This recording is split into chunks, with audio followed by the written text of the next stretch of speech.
Oh, yes. Are we Barack? Chat isn't moving for me, so probably not.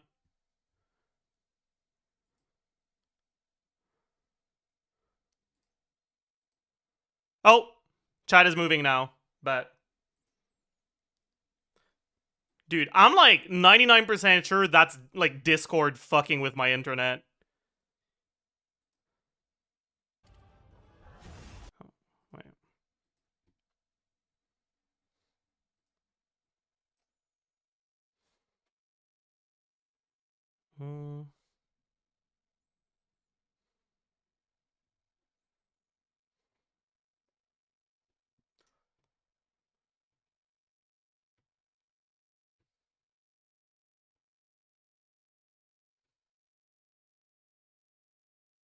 Yeah, pretty sure that's what it is.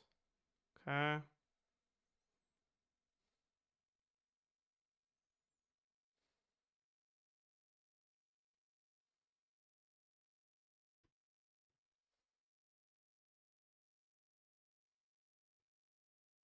Okay, yeah. I'm pretty sure it's locked in. Okay. And then I just count the amount of total hits as well. So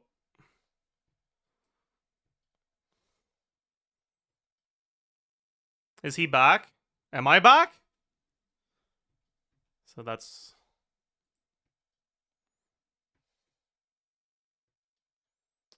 1, 2, 3, 4, 5, 6, 7, 8, 9, 10, 11, 12, 13, 14.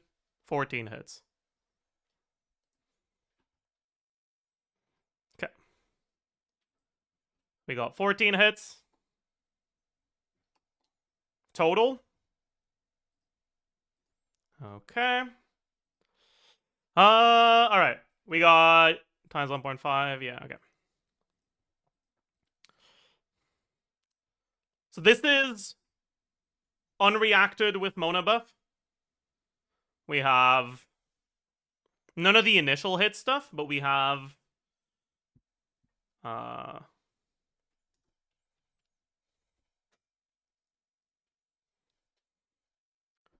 we have a total of 9 of 10 hits that are getting the like passive. One of them is reacted with Mona buffed. 2 of them are no. One of them is reacted without Mona buff. That's 2. The remaining 8 are all unreacted with Mona buff. So that's 8. Sorry.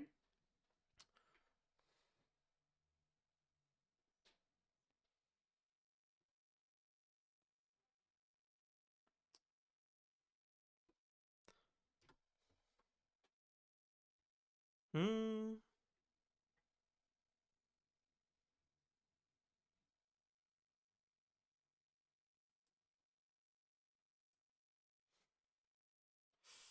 Hmm.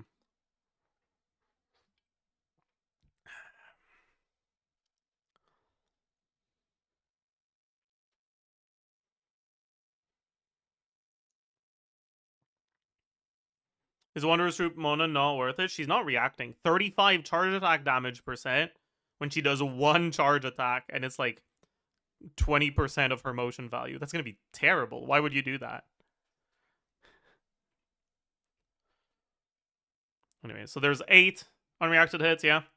Then there's stuff that is not Mona buffed. There's going to be 4 remaining to 20.7. Then there's going to be the second and third hits of Skill and Burst. So plus 90.4 plus 109.9 plus 173 plus 190.1 should be this. Yeah. It's a shame he doesn't react much here. If he got 3 instead of 2, it would be really nice.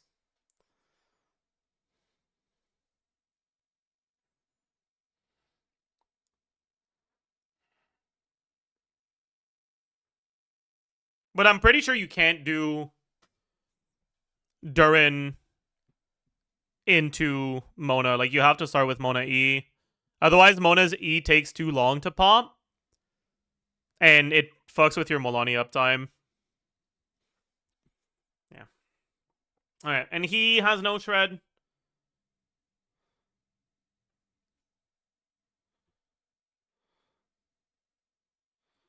So it'll just be times 0.9.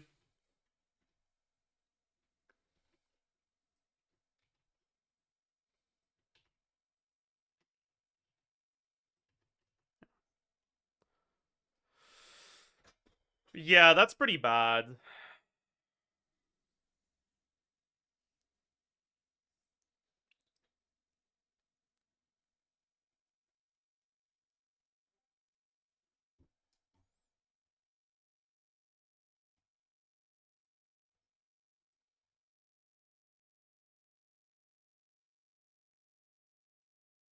That's kind of pathetic, actually.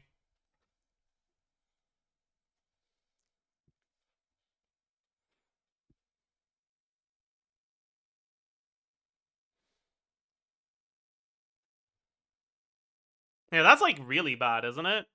Because like he has the same damage as Maoika does in this team. 106k is pathetic. It's not that this is pathetic. It's that this is pathetic. Like, this is still a good team, but like it's 10k DPS behind Pyro MC, right? So like it's a good team, but it's not a good team, you know. Oops. Maybe Damage Goblet is better though. Let's take a look. Plus 46.6.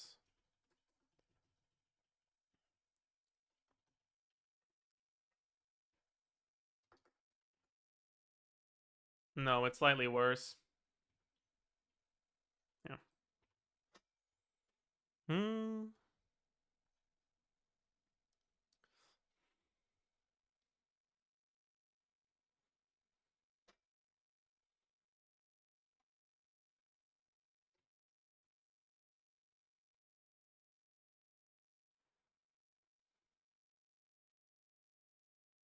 Yeah, we can take a look at Chilonen now. Sure. So, with Chilonen,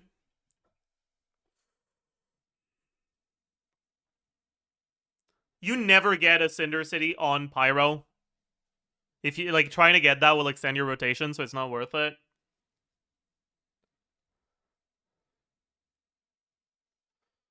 Right? Let's do Chilonen. Scroll. Then Durin set is going to be something else. I guess you go two piece here. Okay. So, because we have Scroll, this 12 becomes 40. But we lose Sucrose.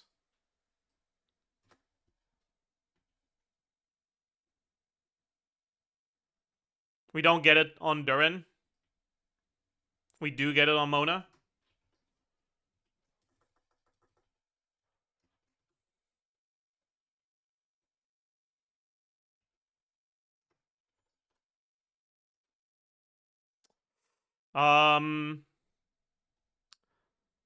We lose the EM from Sucrose.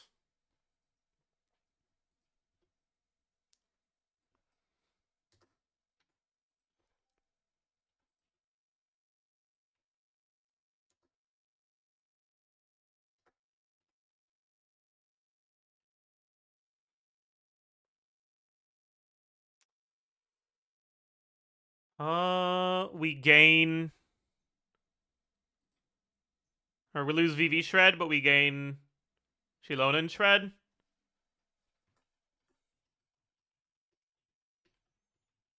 And we also now have the Shred on the rest of the team as well.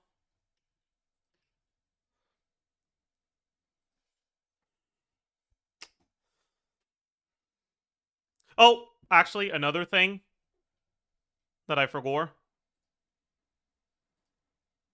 Molani Burst now has the Night Soul effect properly. Okay, so it is better.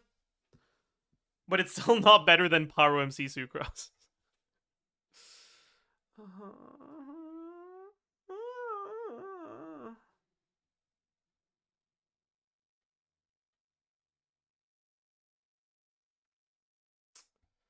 Well, that's something.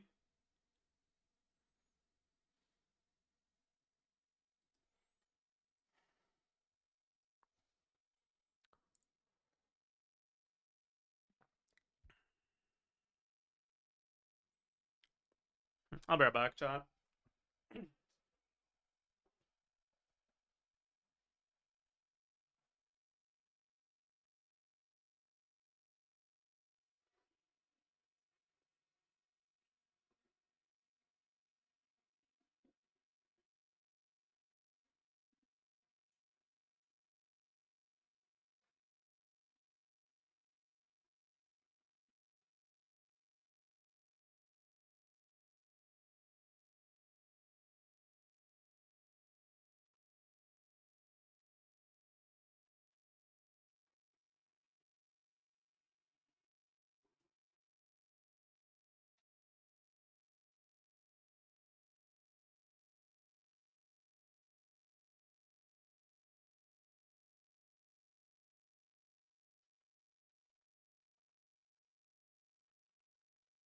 I'm back, chat.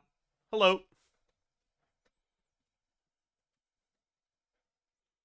Hmm.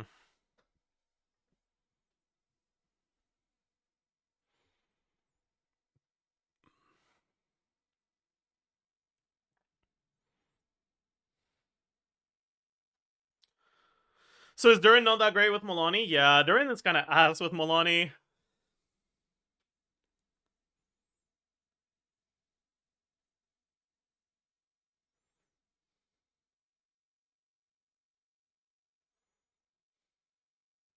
Like, he's not bad, but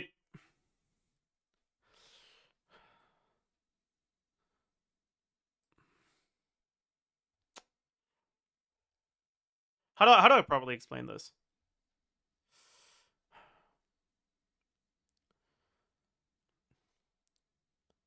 Durin doesn't buff Milani at all, right? All he has in this team is app and personal damage. But the thing is, Cinder City Mawika has similar damage. So unless you need to activate the witch buff with him, there's no reason to use him. And because Sucrose is so good, there's no reason to activate the witch buff with him, because you can just use Sucrose. And because Mona is so good, you want Mona pretty much no matter what. Now, if you don't have Mona's C4, if you're low constellation Mona, then Mona isn't nearly as strong in these teams, and then Durin gets better because Durin allows you to play some different teams, right? Like, you can do Durin, Albedo, Shilonen, or some shit.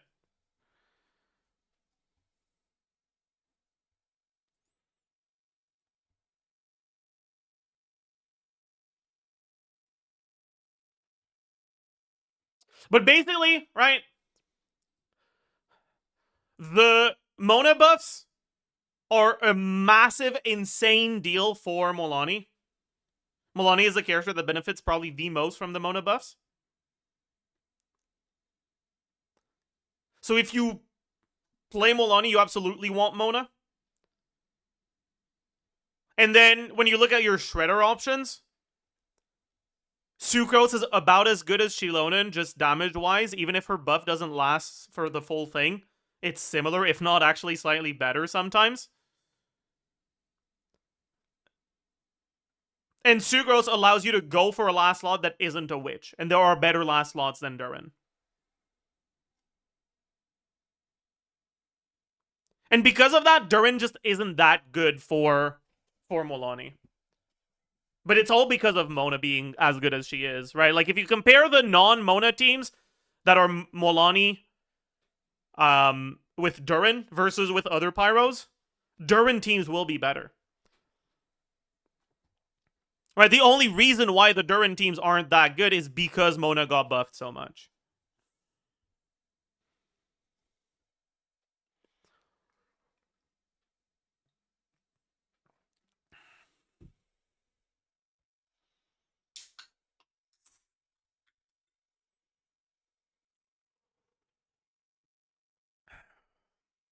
But like, there is no other character that benefits from the Mona buffs nearly as much as Molani does, right? Because characters that react all of their damage tend to work better in forward reaction teams than reverse reaction teams. But Mona won't feel good to use in teams that are melt teams because of the way that auras interact against unfreezable enemies. Which means the only teams that actually get to capitalize on Mona's stuff in forward reaction teams are forward vape teams. And we only have one forward vape carry, right? So Molani is probably by far the character that has the best synergy with Mona's, like with post buff Mona. Sugo buffs didn't do anything for Molani. Well, it's like it's.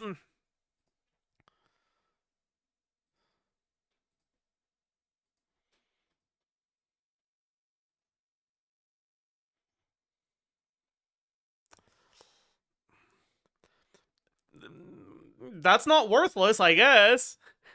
It's not very big though. If you burst, you get a little more, but meh. Actually, no. You don't even, because it wouldn't apply to Molani anyways.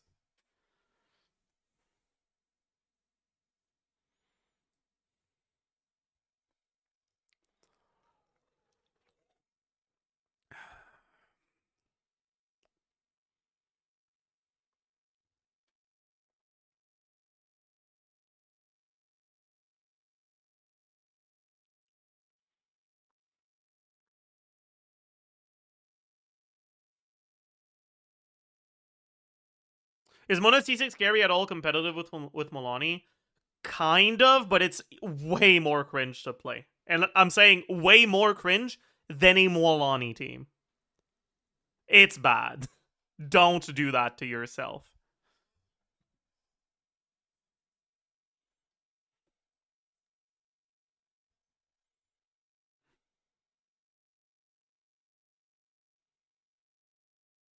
It's like way worse than playing Gaming in terms of like all the clunk.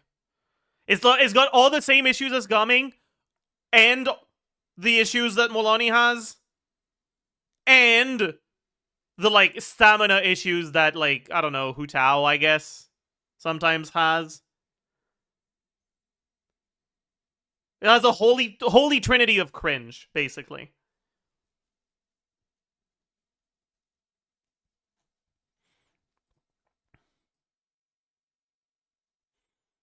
Anyways,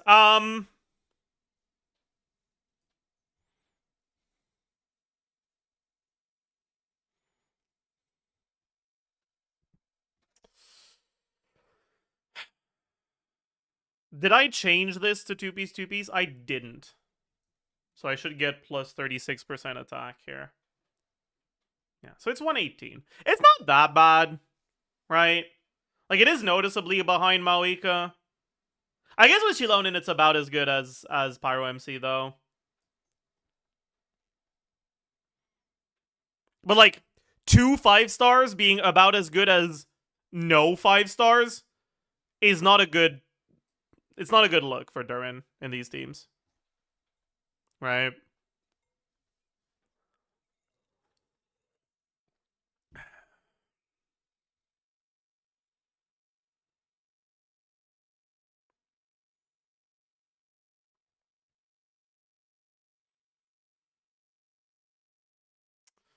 Um...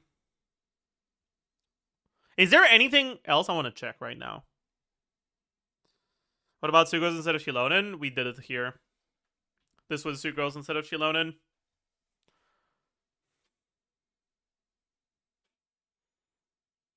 Just the buffs from Shilonen are very similar to just the buffs from Sucrose, but Shilonen is a Notlin character that triggers Night Soul Burst in her kit. So instead of 15% from Wolani's Ascension passive, right? That increases burst damage based on the amount of times you've triggered Night Soul Burst. Instead of 15 with Shilonen, you get 45.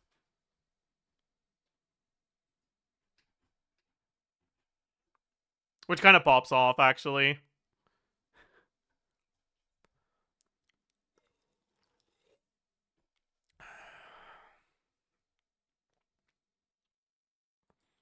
Is a 130k team real or co-op? Seems crazy high to me with dogship pyro options. This is not a dogship pyro option, though. Right?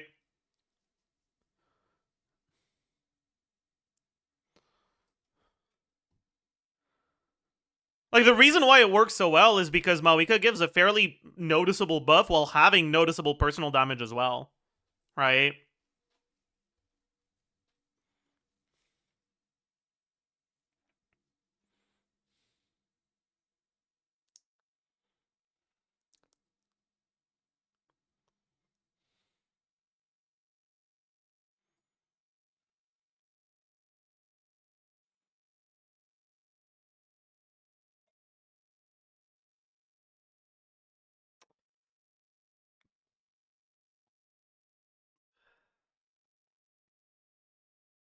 Do you see reasonable potential for this team to get better with future updates?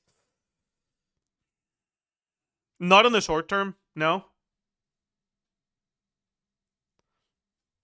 I don't think we'll get a Shredder that provides much more value than what Sucrose or Shilonen does here.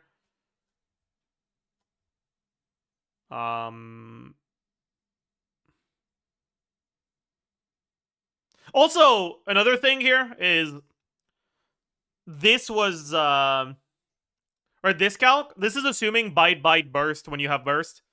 You can technically do bite burst bite instead. And if you do, and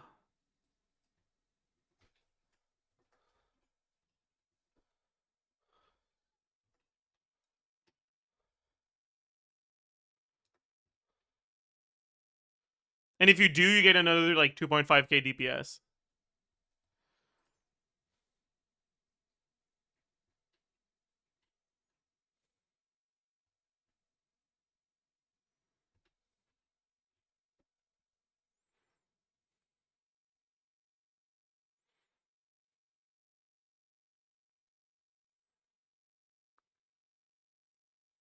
But like, I don't know, man. I don't know. I don't know how to feel about all this.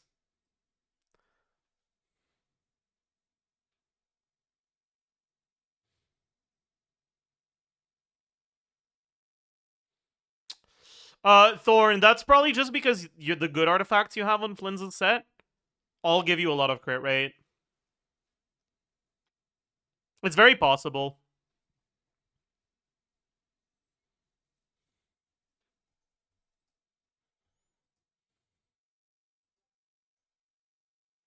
Hmm.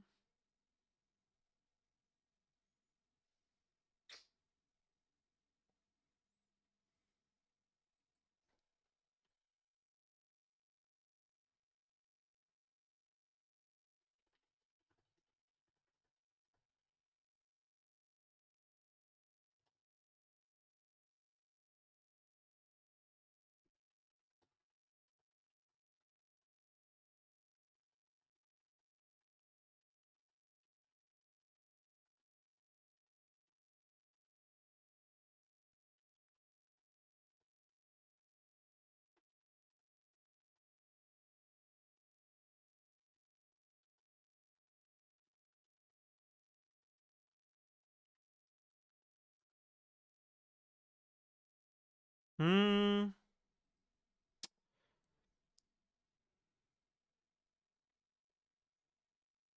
Yeah.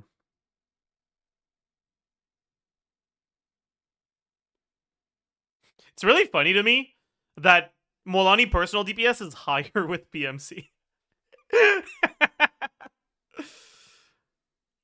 The team that has the highest Molani personal DPS is the PMC one. Like, that's really funny.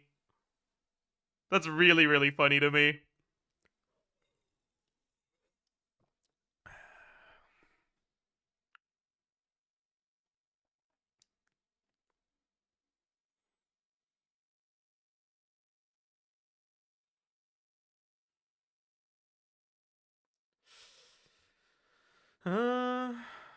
Imagine if Mona's Omen extension wasn't tied to Witch Resonance, Kurt would be eating good. Yeah.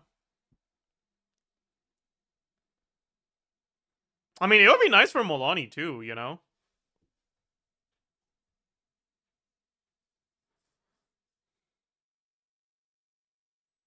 Have more options in the slot here.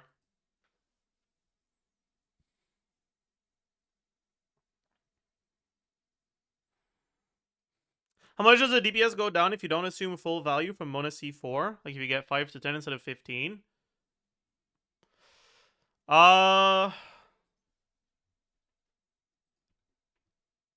If you get 10 crit rate, DPS is down by about 3k. It's about 3k per 10 crit rate missed.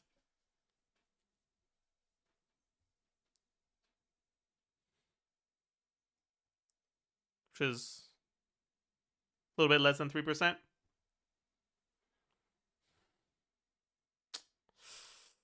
Anyways.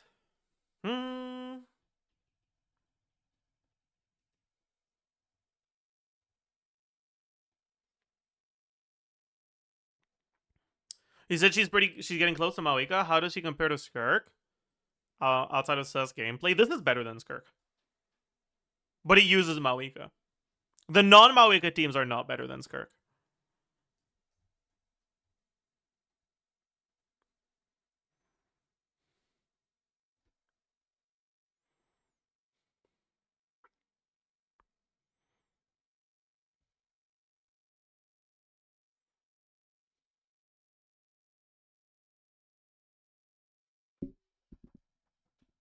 Is it better than on-field Durin? Yeah. Actually, it is.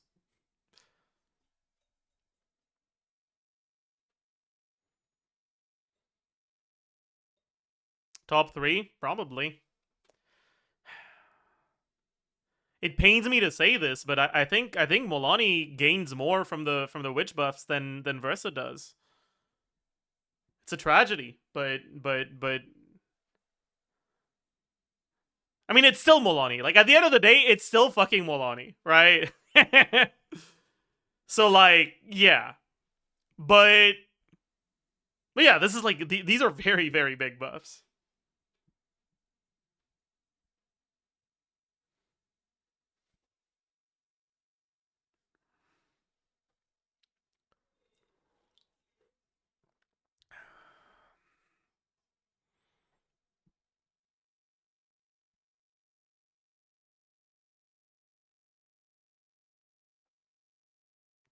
Do you think Mona's getting nerfed now?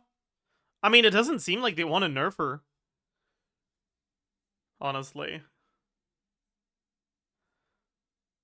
Like, we've been through a bunch of cycles, and Mona hasn't really changed. Like, she got a minor nerf, but it does fucking nothing, honestly.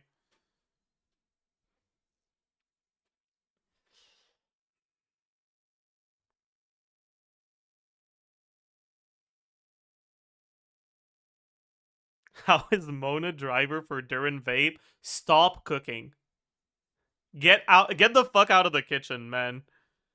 Jesus Christ.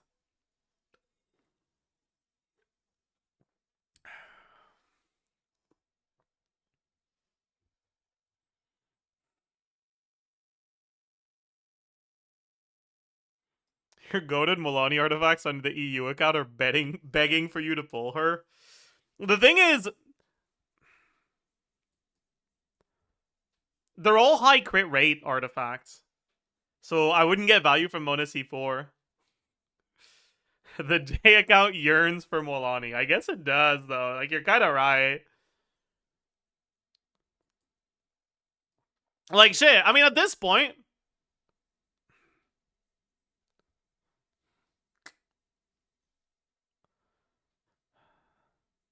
No, but I still have a problem, which is, what the fuck am I gonna do if I use Sucrose on the Maloney team? What am I gonna do for Flynn's? That's cooked. That's way too cooked. And I don't want to gamble on the Durin banner, so I'm not gonna get Yehuda.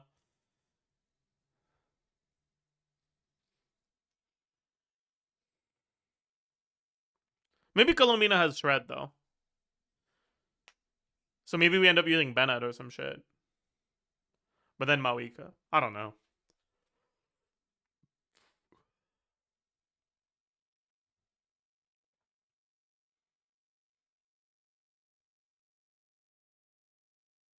You're not getting Durin? Not on the J account. I'm getting Durin on main. Okay. I think next we look at Flynn's. I want to look at Flynn's Mona and Flynn's Durin teams.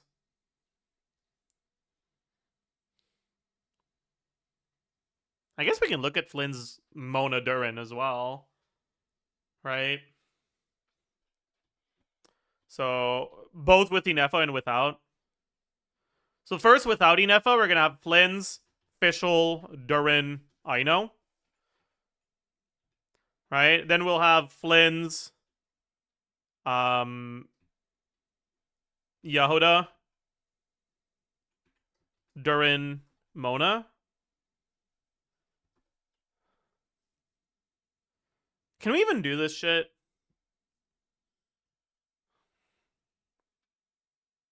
That seems so ass.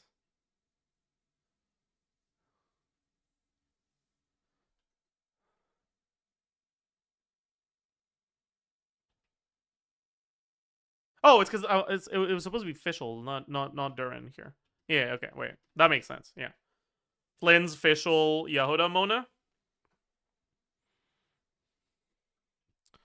And I wanted to look at Flynn's, Inefa, Durin, Mona. Flynn's, Inefa, Durin, Mona is going to be so fucking ass, though.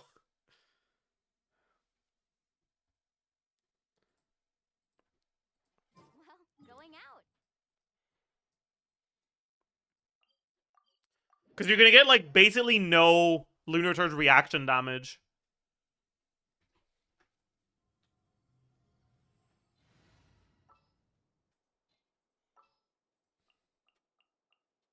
Right? Like, you'll have your on-field Electro.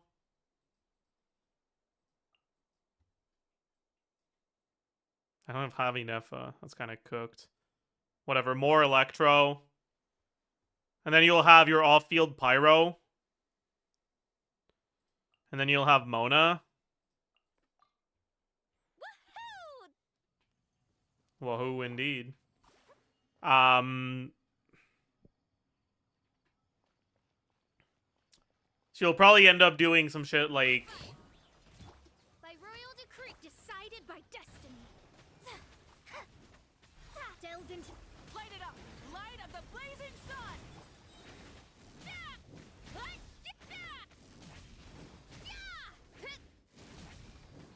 Yeah, we have, like, no uptime. I guess...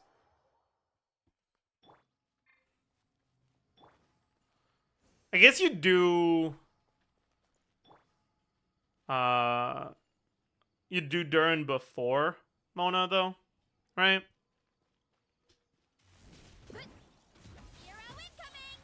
So you do, like... Oz, reveal! Burn it down! Wrath from the sky! Bro, please. Fate is upon you.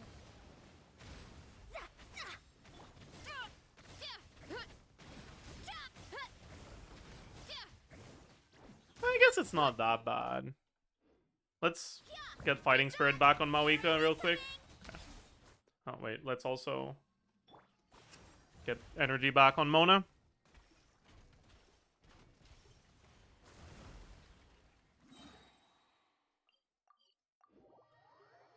Can you even really test that without Lunar Charge's slower aura decay? Yeah, I guess it's kind of sus, huh? Although now that I think about it, I have all the characters I would need to test this on the J account, right? My Mona's not built, but she doesn't need to be. If I just go in a... Oh, but I...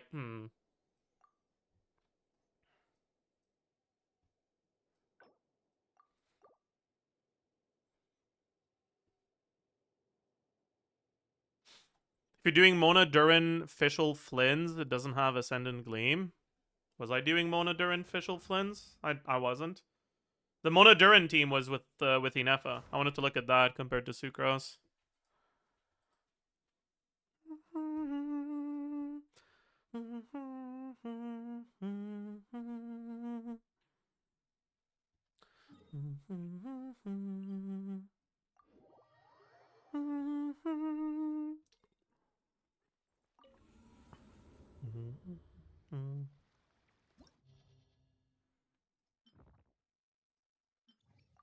So we'd have this.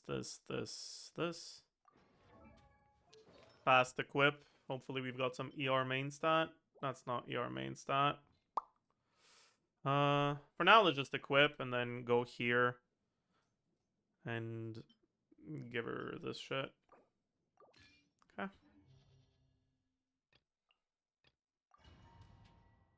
Is that floor 12? Am I an idiot? No, it's not. Okay, bet. So, alright, you'd start on Mona. No. Yeah, you'd start on Inefa. Then Durin. Then Mona, Q, N4.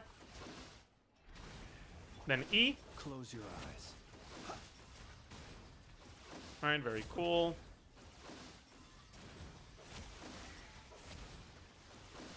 Cleanup sequence initiate. Light it up! Pyroclastic surge!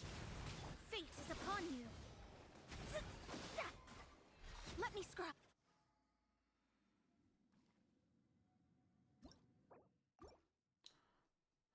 Yeah. We have full cloud uptime. Let's try to count our Insulation chain. Burn it down! Wrath from the sky! I alt swapped and it didn't work. Delve into Be silent. Close your eyes. Right? And we'd use the mini burst around here. And then another one, and then another mini burst, and then we can swap out. So we can do 18-second rotations with this. Yeah. Okay. Now let's try to check the amount of lunar charges properly. Insulation. Rise with the sun. Pyroclastic surge. Fate is upon you. One. Let me scry.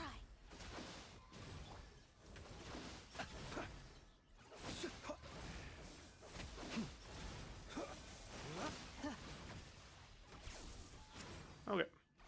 Now let's get the clip and take a look at it.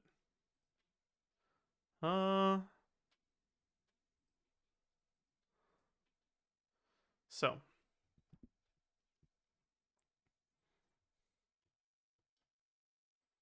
We get one here. Then that's Inefa. This is 2. Then that's Inefa. This is 3, and that's Inefa. This is 4, and that's Inefa.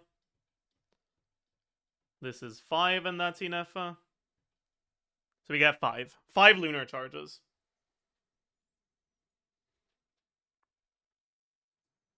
Okay.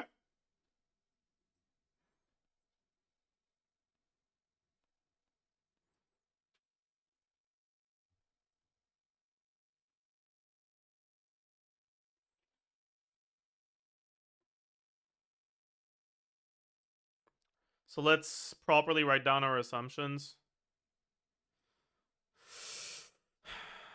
So for this one, the official Durin Ino should be 18-second rotation. Should be 8 lunar charge. For Flynn's official Yehuda Mona.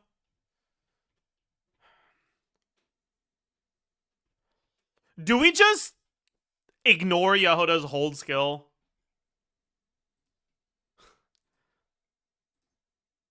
I feel like we do.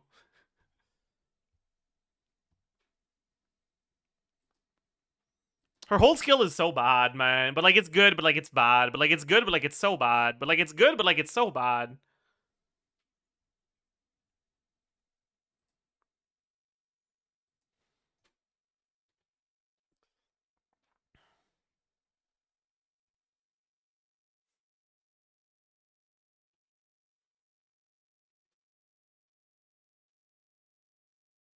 So this would be 16-second rotation. 16-second rotation.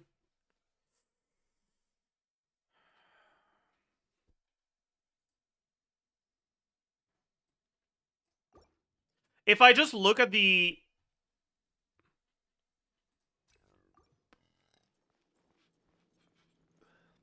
amount of lunar charges we get from Mona, Cleanup sequence is decided by destiny.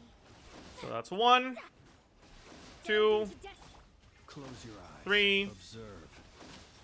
4, 5, 6. Only 6 from just Mona. 5 when Durin interferes with Aura. 6 otherwise. 6 lunar charge.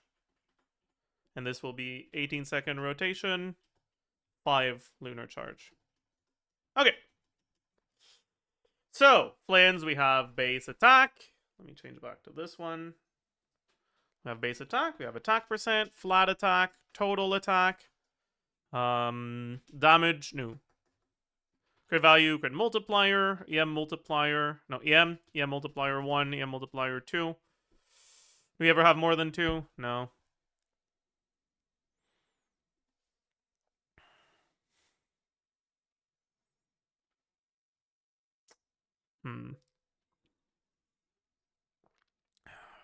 Would Plin C1 extend the rotation? Maybe. During overloads? Yeah, that's why we have 2. We have damage percent. Do we ever have more than one source of damage percent or one type of damage percent? Official doesn't really. Flynn's doesn't really. I know does no damage.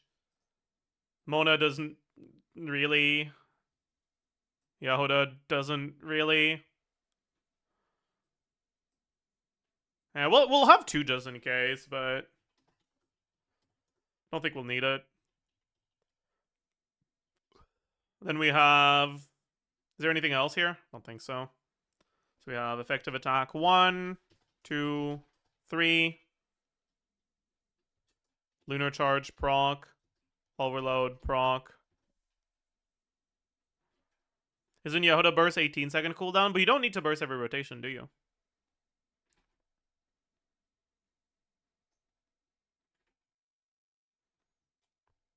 The burst just gives healing. You don't need to use it. It also gives the EM, but it's not worth delaying your rotation by 2 seconds for it. Because it's only 100 EM. Think we're going to get another triple EM Durin situation? Probably. Maybe. Perhaps.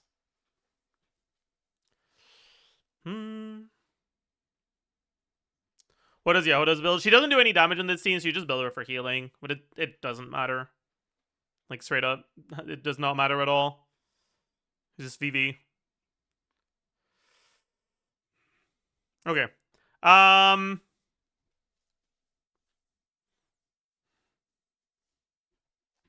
Motion value 1, motion value 2, motion value 3. Number of lunar charge, number of overloads. Damage 1, damage 2, damage 3, damage lunar charge, damage overload, damage, time, DPS. Okay, so Flynn's base attack is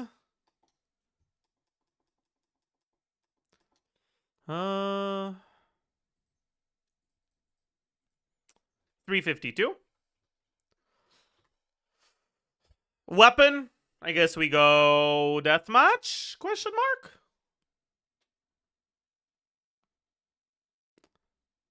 Or do we just put the craftable in the bag? Because I can't be bothered. Let's just put the shovel in the bag. So it's gonna be shovel, sky. Official is gonna be on stringless, I think.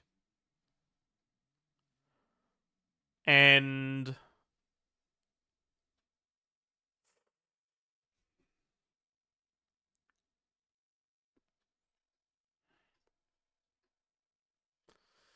okay, in this team, what's your rotation?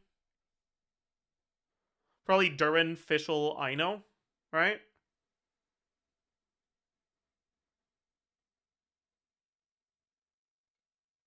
Probably TOM, Fischl, Serenade, Durin, Instructor, Ino. Or I guess Noblesse, Ino would be a little better. Or I guess at that point, we go Noblesse, Durin, Serenade, Ino. Yeah, sure.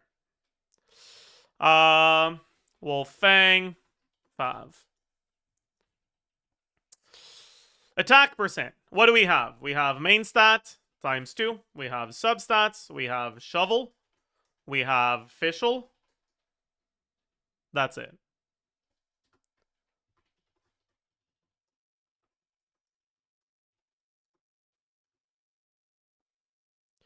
Crit value. We have 98.4, 62.2. Can you please look at that? Sure.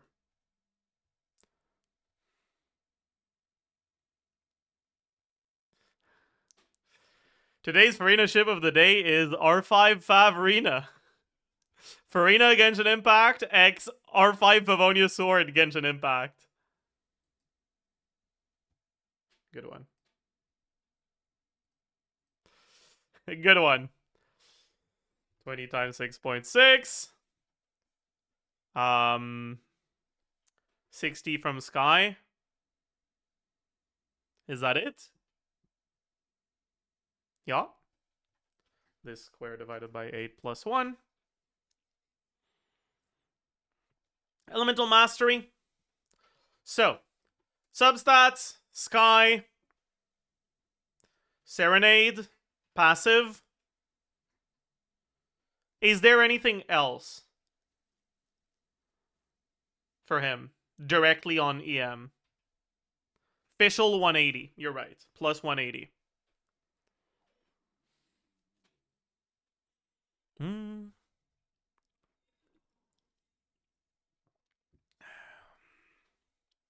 EM multiplier is 1.14 times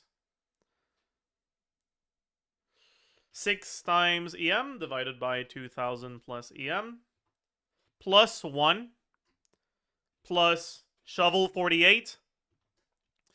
Ascendant Gleam effect is going to be like 20-ish, 25-ish percent. I can't be bothered actually calculating it. This is good enough. The 2-piece set bonuses, it's 20. He gets 20 directly from his kit. I know C6.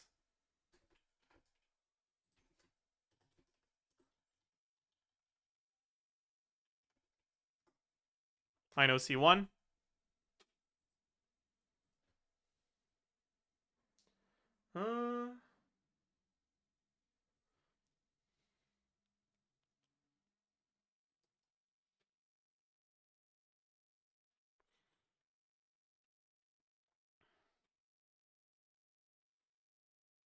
Okay.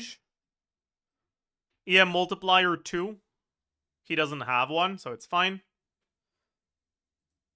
But I guess it would be 16 times EM divided by 2000 plus EM plus 1. Damage percent. We have fucking none. Effective attack is total attack times 1 plus crit or 1 plus damage percent times crit multiplier.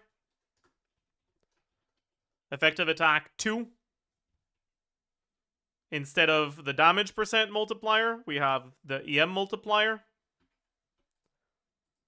We don't have a 3. A lunar charge proc is 2604 times EM multiplier times crit multiplier. An overload proc is 3979 times this. Not that he gets any, but still.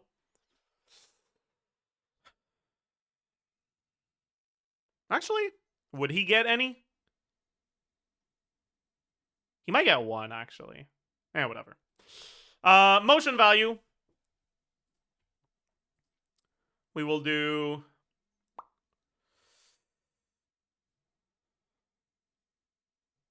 How many N5s are we assuming here? Whatever. Through 3.3 times 2 plus...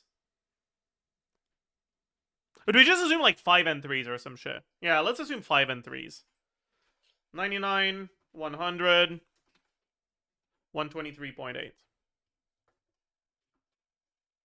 Lunar charge damage, we have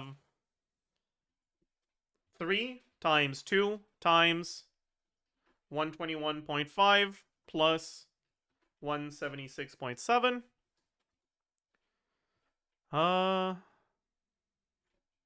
Number of lunar charges. He should have the highest contribution. We get 8 total. Probably get 6 of them with Flynn's contributing.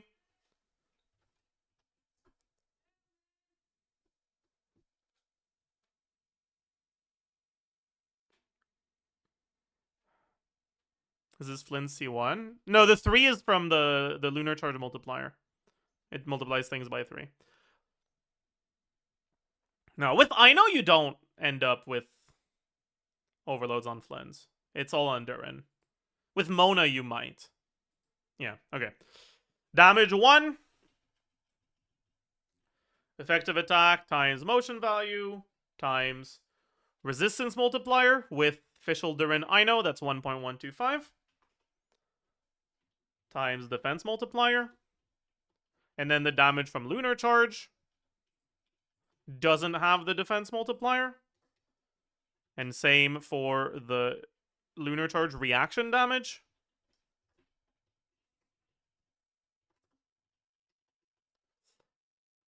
Which brings his personal DPS to 55k here. Oh. That's kind of surprisingly high, actually.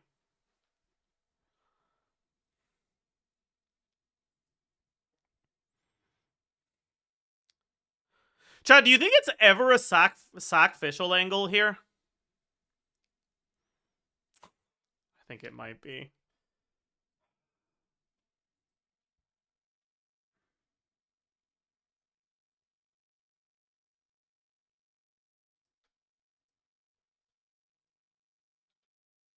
Why sack? Sacrificial allows you to get full uptime on it, right? Because you swap to her at the start of your setup, then you do the rest of your setup, then you go back to her and you burst. And that gives you basically full uptime Oz.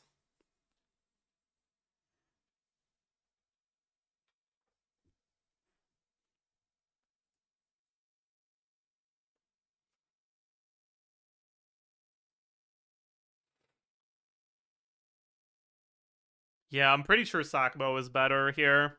Aww. Okay, we don't have a weapon. We don't have attack goblet. Actually, yeah, no, there's no way. We do have her own buff. I forgot Noblesse and TOM, right? Yeah, I did.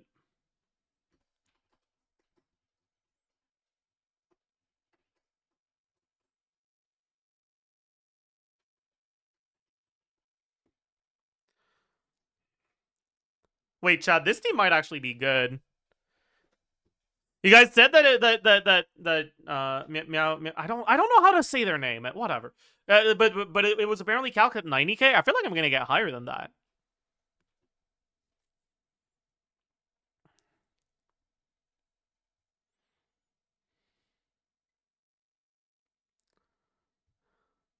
Is it Meow 2s? Maybe? I don't know. Whatever.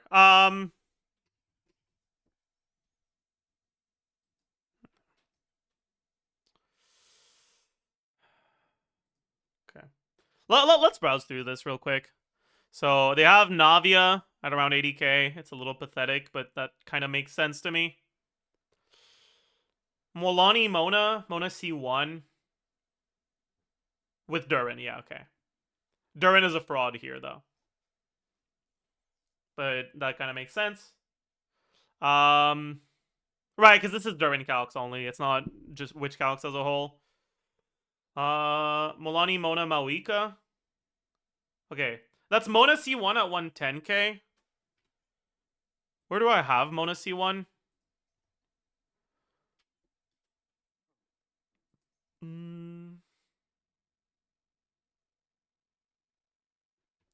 Yeah, let me properly do Mona C1 again or Mona C0 again. Oh, actually, let's just do C1 instead of C0 because you don't have Mona C0, right? Because if you're gonna be playing Mona, you get her from the selector no matter what. Number one, like she should be the first character you get. So you either don't have her at all, or you have her and her C1. Anyway, so we lose the 80 EM from C2 and the 30 CV.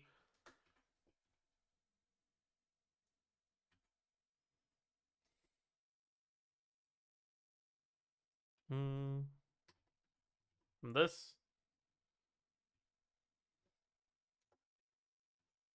The 80 EM.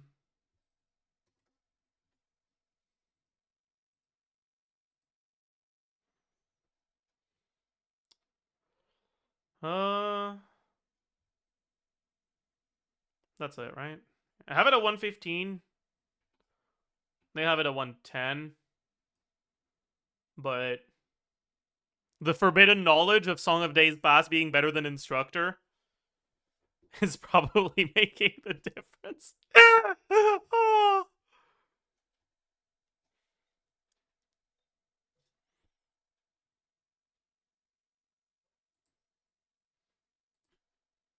Hmm.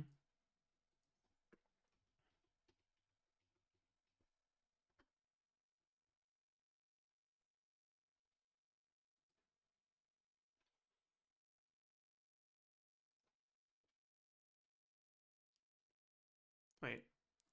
Oh god. Wait.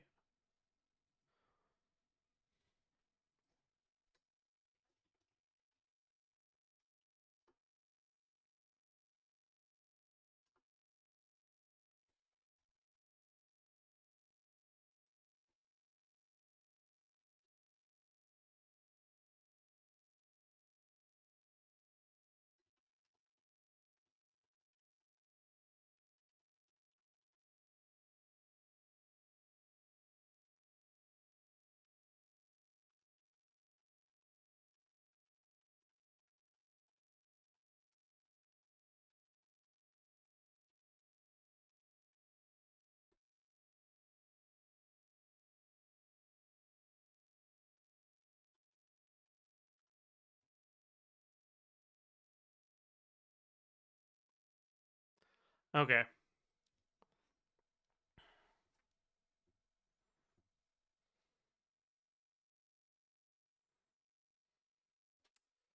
Okay, let's look at the rest. Or like, Overvape Beyond, that's not that good, huh? Hmm.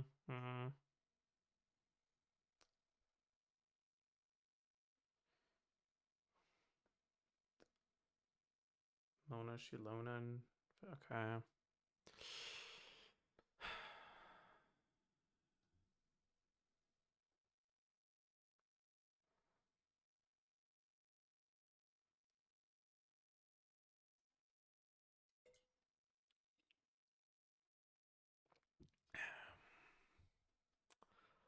Um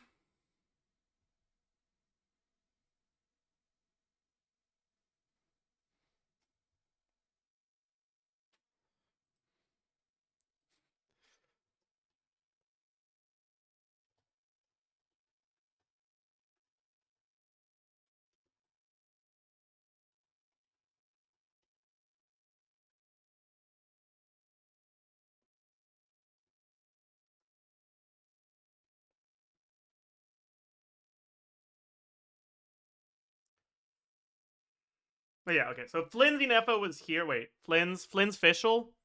Flynn's Fischl, I know Durin was at 88. Flynn's personal DPR was at 1 mil. I have it at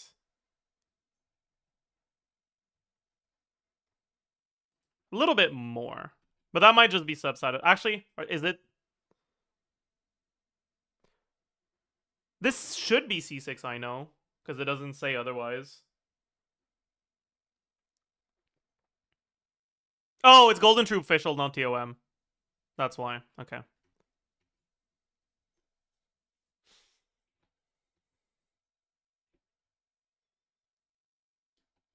That can't be right. I'm pretty sure TOM is better.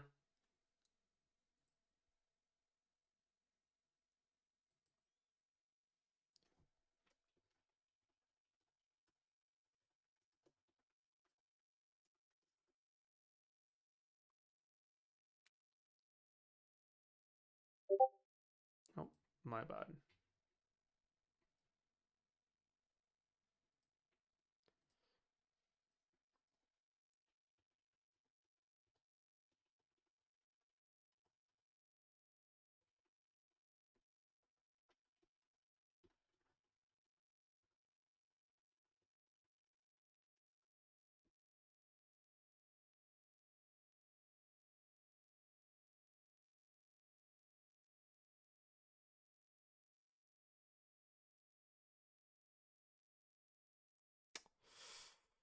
Hmm.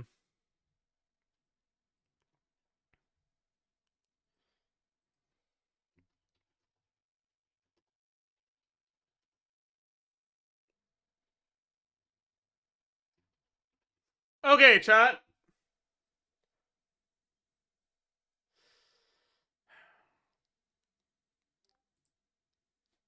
Hmm.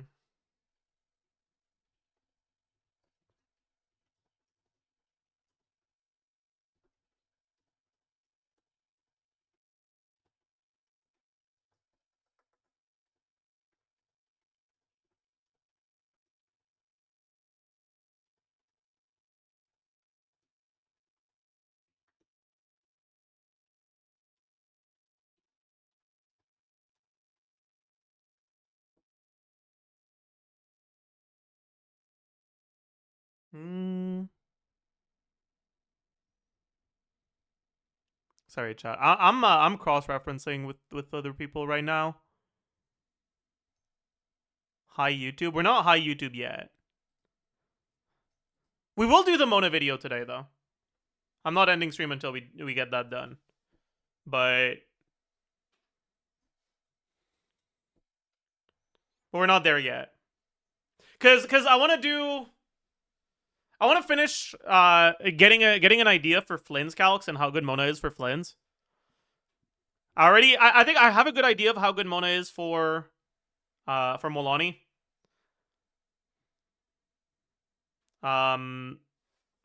Who else like actually really wants Mona? I feel like no one else, kinda, but I don't know. I don't know. Right, because like it's mainly reaction carries. Crow carries can't really use her properly, but like they could, right?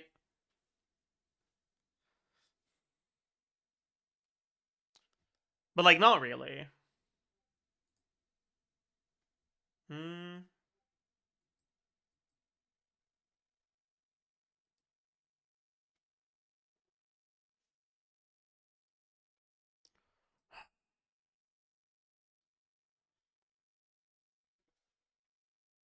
Yeah, there's Chaska Mona, right? That's true. It's like whatever. It's okay.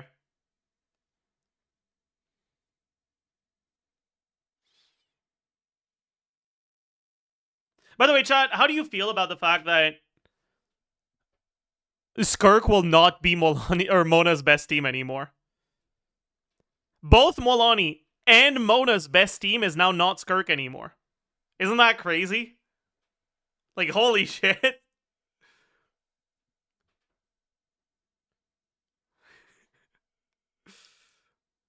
Isn't that crazy? Nature is healing. True.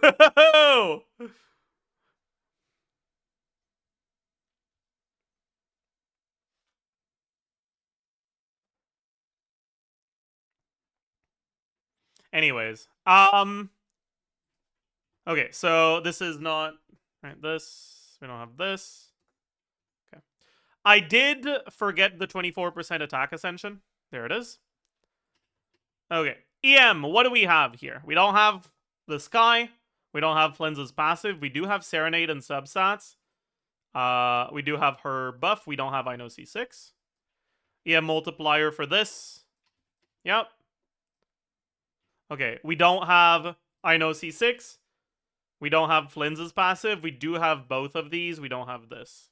Yup. Damage percent. She goes 46.6 on the goblet.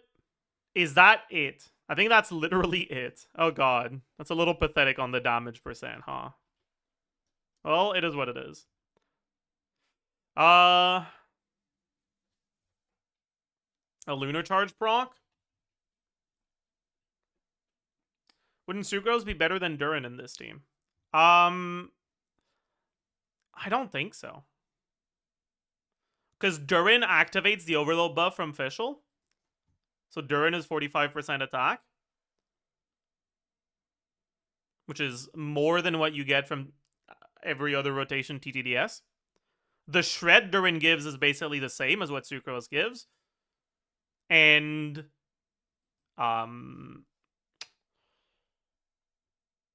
you're basically trading the EM from Sucrose for Durin's personal damage. But Durin's personal damage will be noticeable here.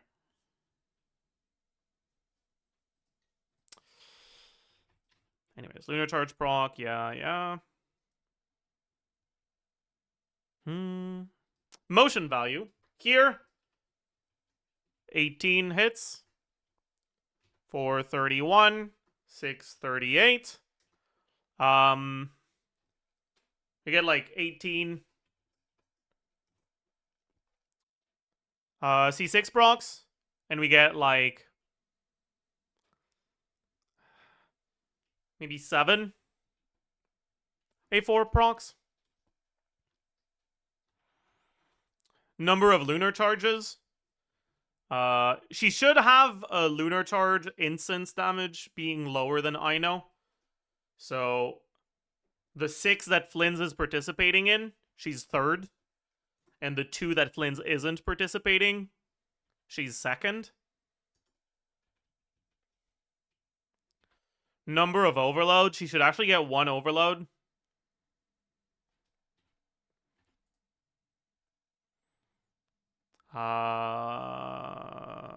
Yeah, and then we can do this and this.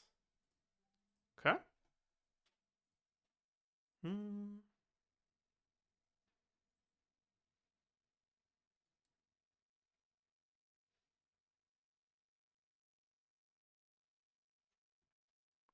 Let me double check something real quick, chat.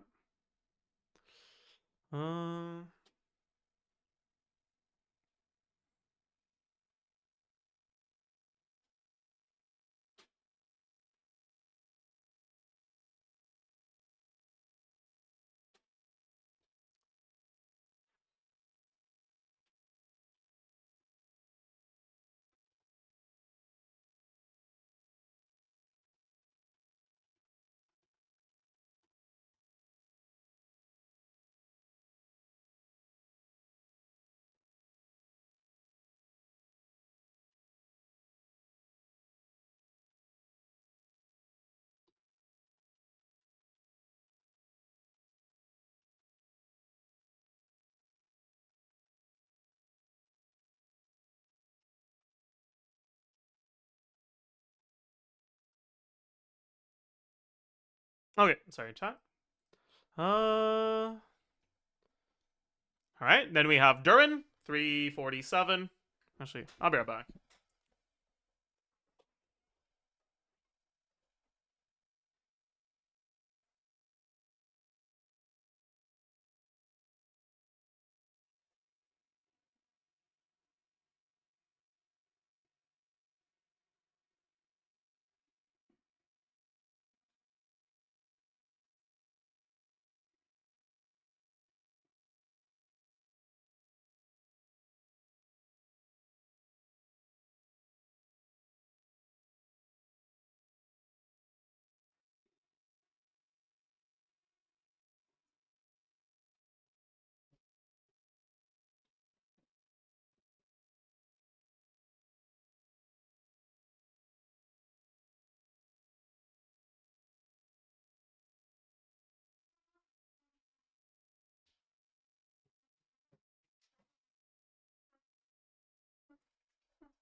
back. Hello again, chat.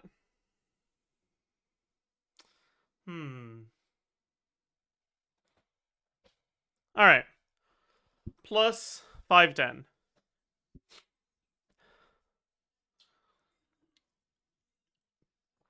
Attack percent. Oh, what do we have? We have Noblesse. We have TOM. We don't have this. We don't have this.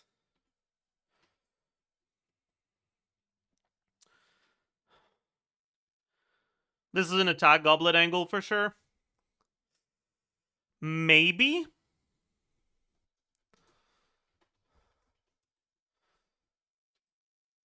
Over damage goblet? Maybe? But we have no external damage percent either. That's the problem.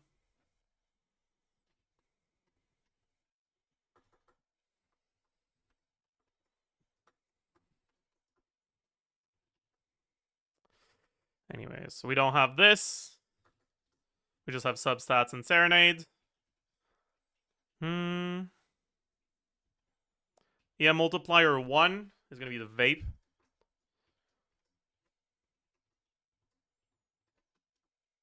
And 2 is going to be overload.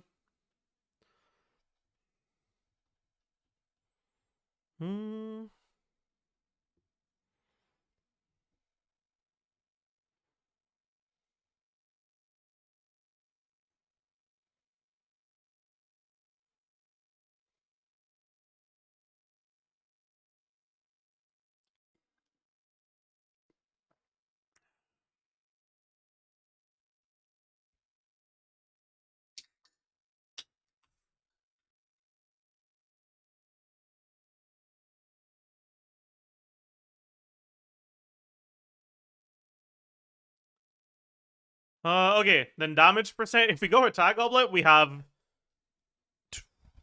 20, 36. That's it. Or 16, sorry. That's it, right? Yeah, that's fucking yikes. Ever so slightly fucking yikes. This is vaped. Then we'll have unvaped. Right?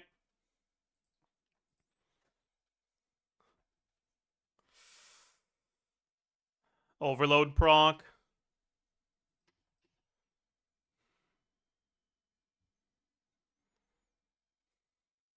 Motion value. So, 160.9. How many of these are actually reacting?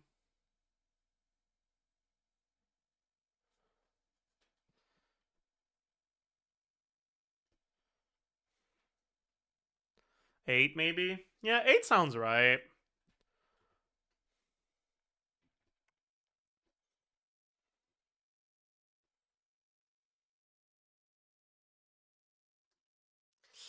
Uh, 160.9 times. So 4 of them are getting vaped? No. Yeah. 4 of them are getting vaped with the buff. So times... Actually, 4 plus 4 times 1 plus minimum 75.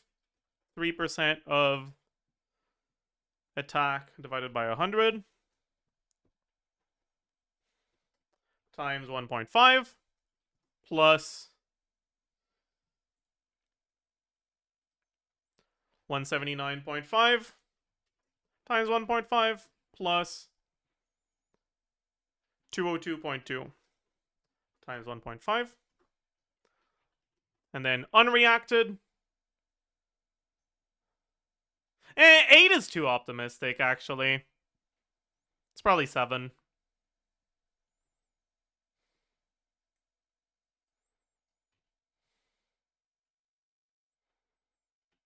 Right, because we'll get a total of about...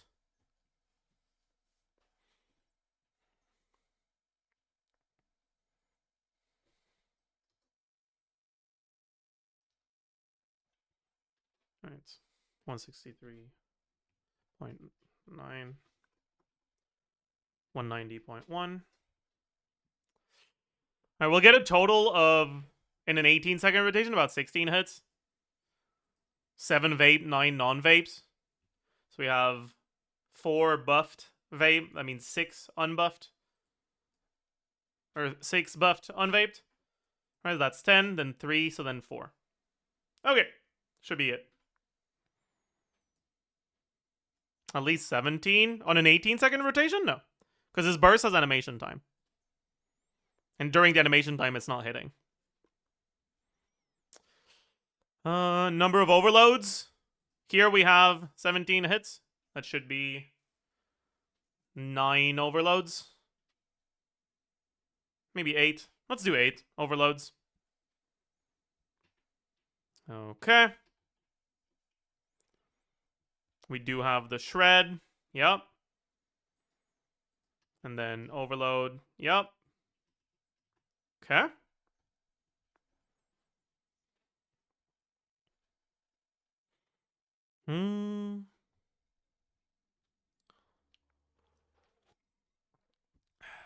Alright, well, let's take a look at other main stats now. So, if we don't have Attack Goblin and we have Pyro instead, it is better. Alright. What about if we don't have Attack Sands and we have EM Sands instead? That is better.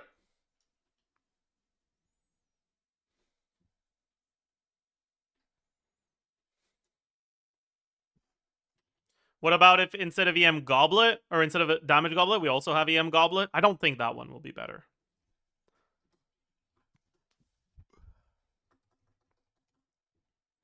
Yeah, that one's worse. So his best setup here is EM Damage Crit.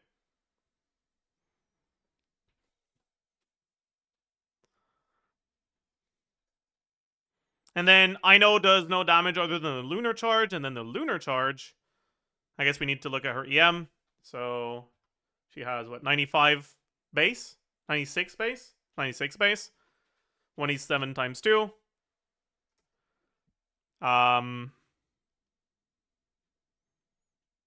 What else?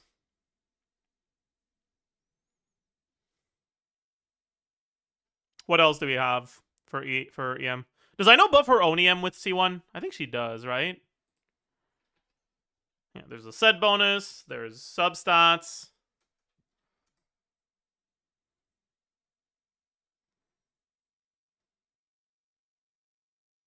I think she buffs her own EM, right?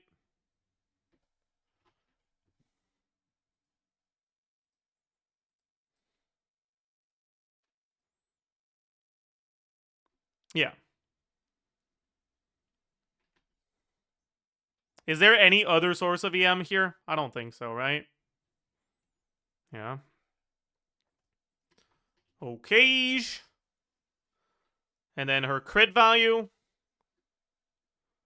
is going to be the same as Fischl. A Lunar Charge proc is going to be this.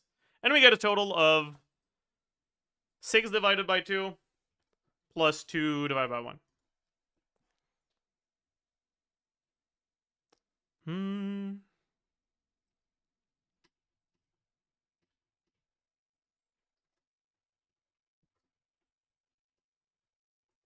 Yeah, so I have it a lot higher than they did.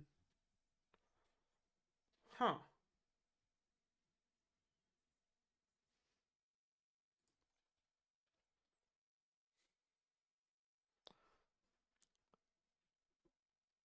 They have Durin at 284k DPR. I have way more.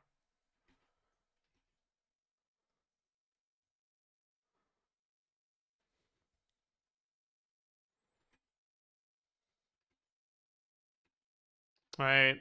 Fischl DPR I have around the same. Flynn's DPR, it's a bit less, but it's pretty similar. I know DPR I have pretty similar as well, but I have the Durin DPR way higher.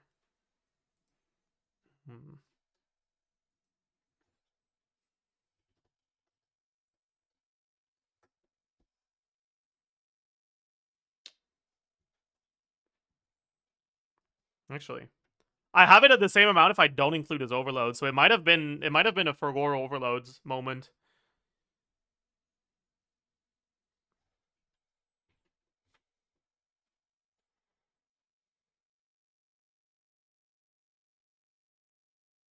Updated it to 95k? Hmm. Hmm.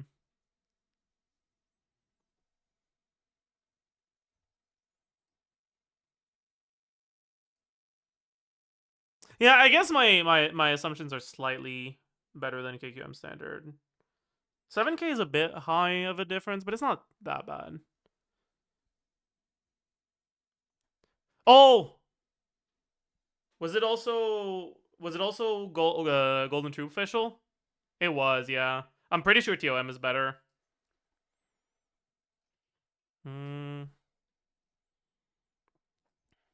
Minus 20 across the board. And plus 70 here. I guess it's really similar, actually.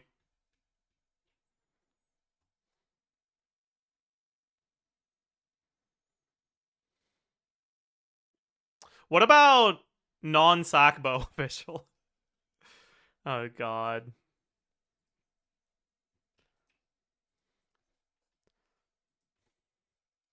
510.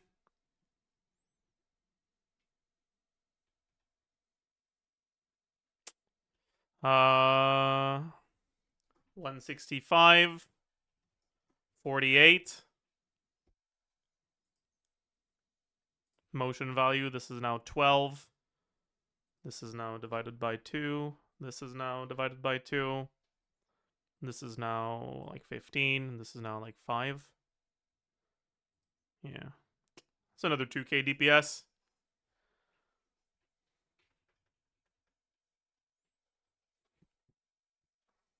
Alright. Cool. Cool. Uh...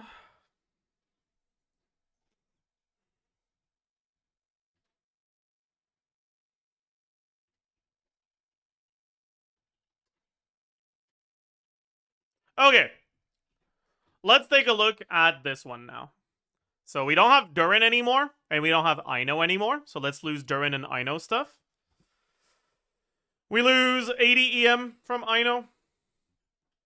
We lose 35 reaction damage from Ino. That's it. Fucking pathetic unit. My god. Then we lose...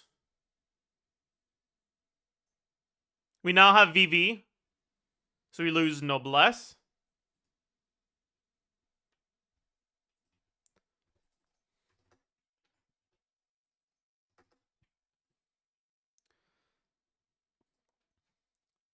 We lose Official attack buff.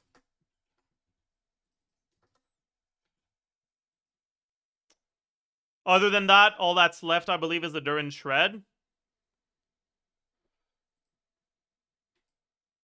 But we get VV Shred instead. For Flynn's, it should be basically full uptime.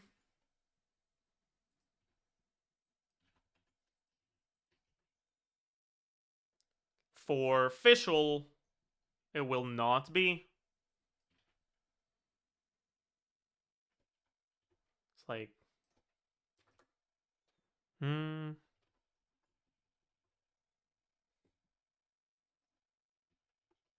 Yeah. Okay. Flynn's getting 100k without enough fraud. That's my go. It's true.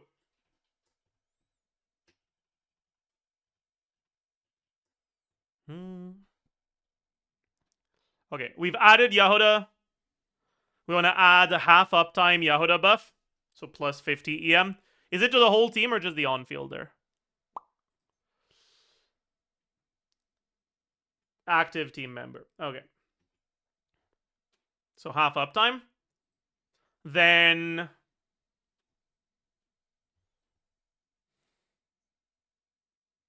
Mona EM on Flynn's is full uptime. Mona EM multiplier on Flynn's is full uptime.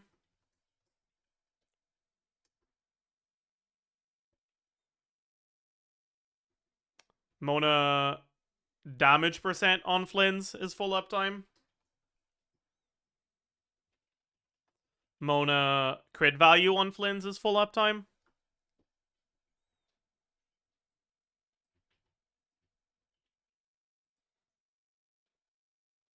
It's probably not Sackbow official in this team.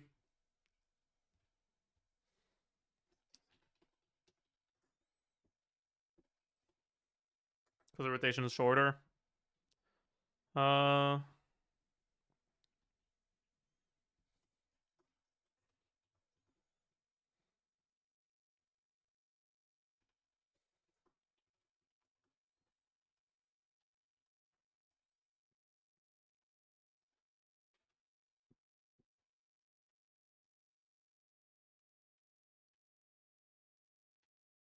Yeah. Okay, we don't have any overloads anymore. Okay.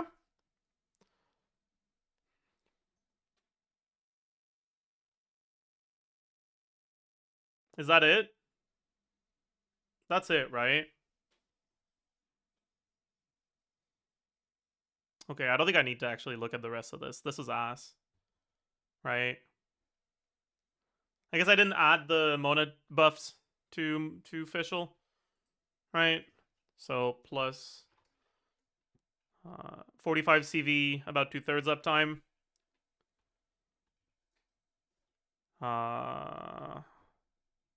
Same on this one. 24, but about 2/3 uptime. Then on this one, 60, but 2/3 uptime, so 40. Yehuda damage? No. Yehuda doesn't deal damage unless you hold her stuff, but if you hold her stuff, your rotation is longer. Wait, also, this will be 60. Okay.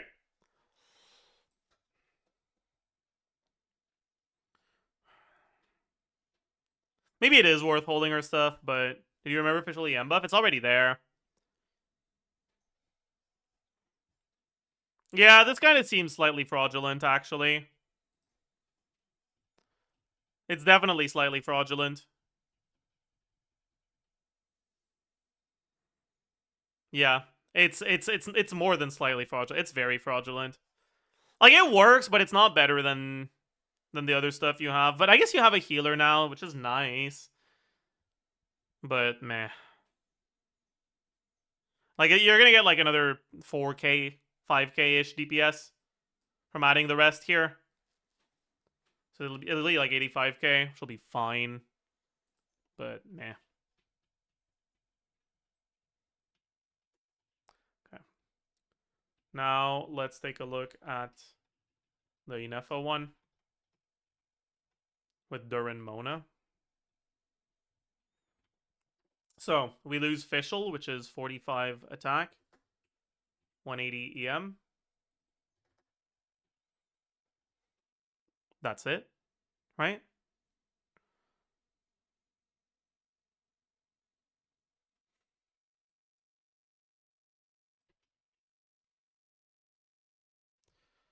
There's no shot this team can go TTDS Mona.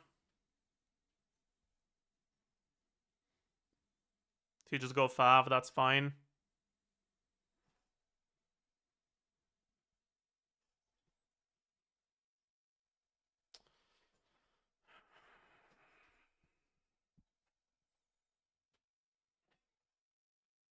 Yeah, definitely do this. Okay, so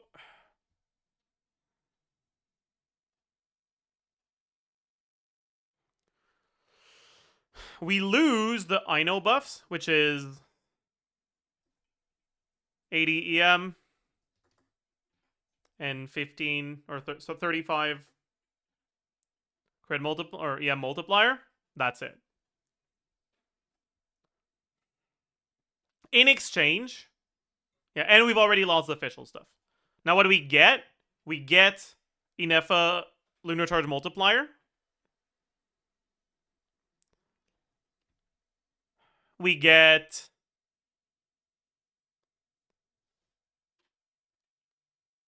Mona C2 EM.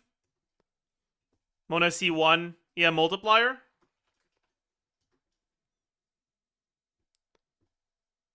Mona C4. Full uptime on Flins. And Mona damage percent.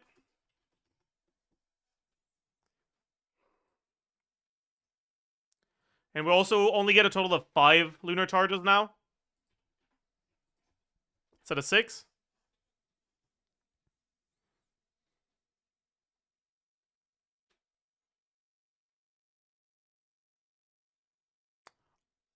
Oh, that's going to be better, isn't it?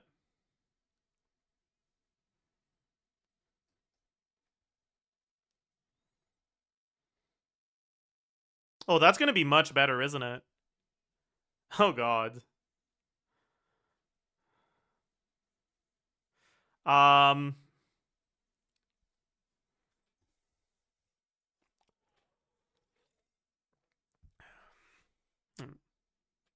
Did she take a look at it?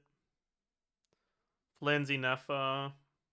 No, I don't think there's any Flimsy Neffa Durin stuff here, right? Yeah.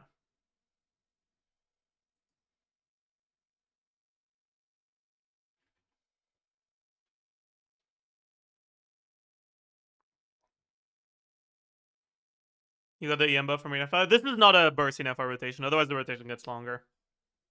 Second bottom left. What? That's Risley. Or, unless you're talking about this one, but like... There's Flimsy Neffa Yolanda. Yeah, that's dog shit. Why would you do that?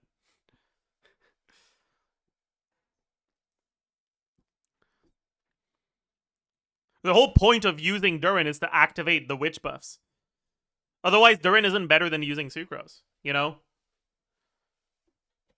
So if the Hydro you're using isn't a witch, and you're using an Neffa, then what the fuck is Durin doing?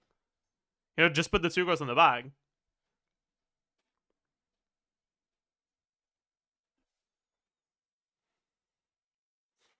Anyways, Ineffa base attack, I think was 330, right?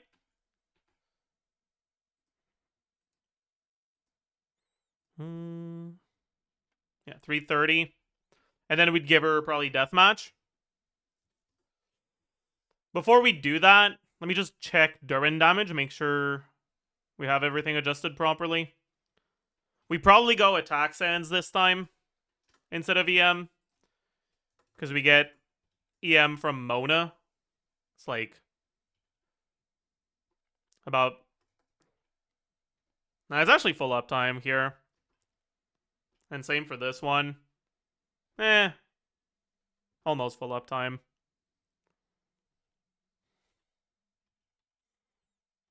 We still react this... No, we probably react 1 less. Right? Or I'm at 2 less, right? So 3-2 instead of 4-3. Then +1, so 5-7.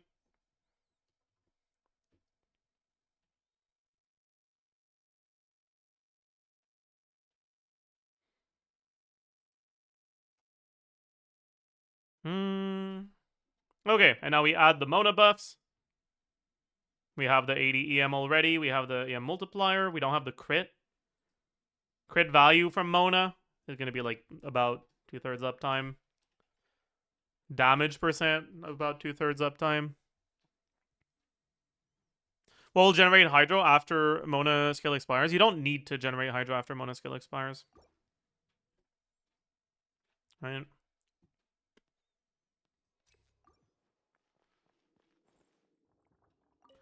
Defensive mode is light it up, wrath from the sky, written in the stars. Shadows of Be silent. Right? So we have the cloud still, right? Very cool. insulation chamber deployed. The cloud disappears here, but we don't have Hydro anymore. Is upon you. So we lose like maybe 1 or 2 hits Into death. of Birgitta with the cloud, and that's it.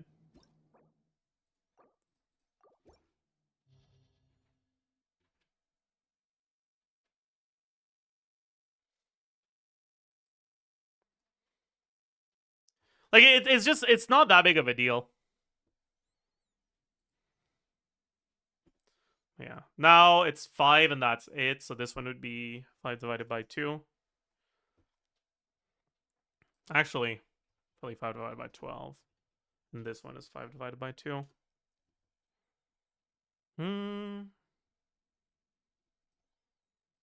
Attack percent.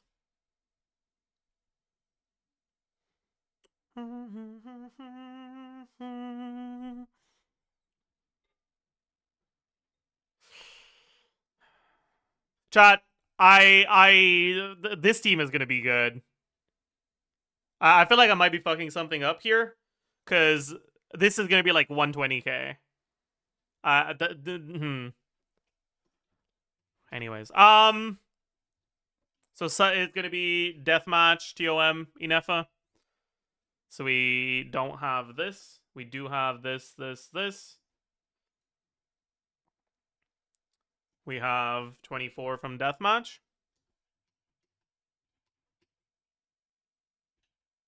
Crit value. Don't have this. This is going to be about 20% average.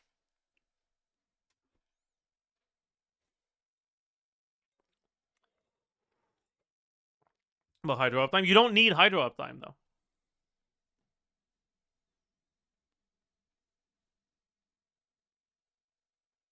You need to have thundercloud uptime, but you don't need fast hydro for that.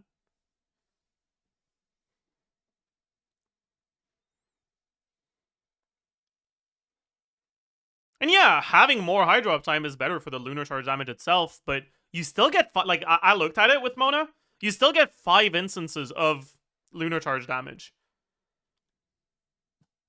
through the Pyro app from Maoiko, which is the same speed as Durin.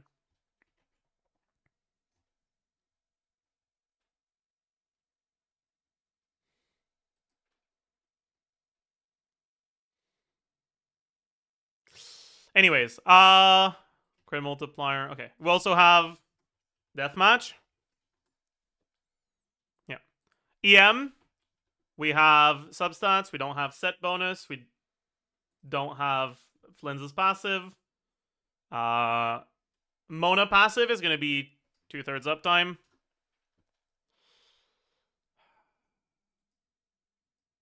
The EM multiplier. We don't have the weapon. We don't have. We do have this. We do have this. We don't have this. This was Mona. It's gonna be. Yeah.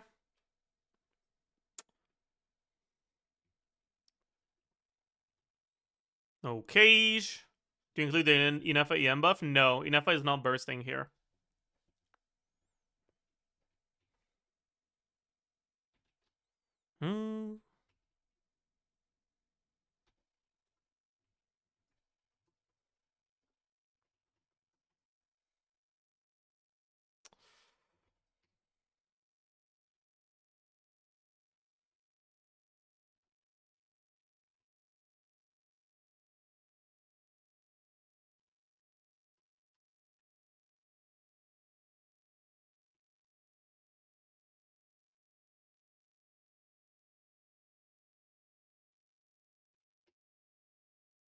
Okay.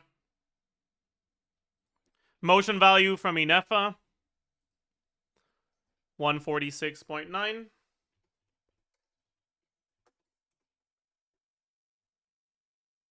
$163.2 times 9. Motion value lunar charge is 65 times 3 times. Should get out of the 9 Brigida hits. 6. I'm not gonna. Why does it have to be those numbers? 7 or 6 hits with the cloud active. Let's say 7. Well, let's say 6. Let's be conservative with the assumptions here. Then yeah, this is fine. And 116k.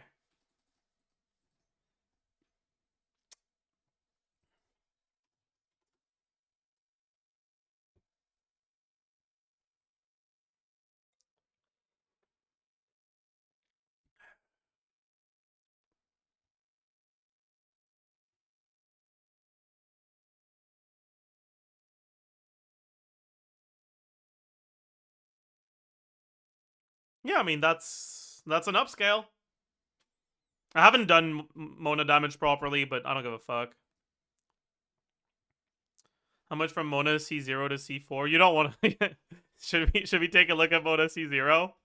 Sure. Let's take a look at Mona C0. So we lose the crit value.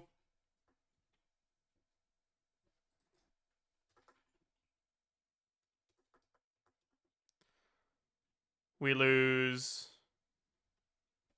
the EM.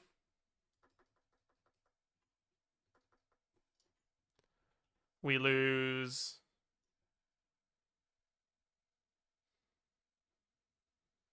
Is that it? Yeah. We still have the reaction. No.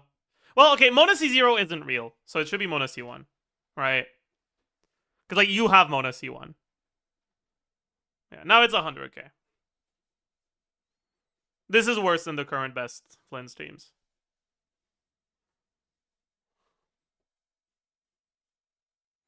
Is Mona 45? She's 45 CV to witches. So in this team only to Durin. But it doesn't last for the full rotation. It's about 2/3 uptime.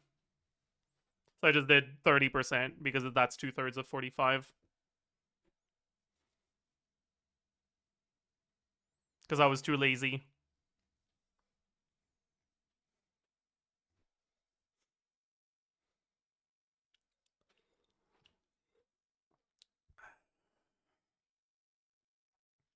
It's worse than Fischl, I know. What's worse than Fischl, I know? Oh, this? That's I know C6, though. But yeah, it is. Try bursting on Inefa. It's bad. Don't do it. Bursting on Inefa is stupid. You should not do it in a team like this.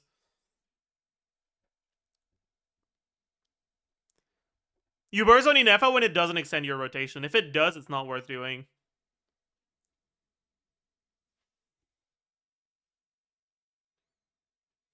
Maybe there's a world where you do less Flynn's normals and you can get Inefa's burst, but then energy becomes a problem, so I don't know.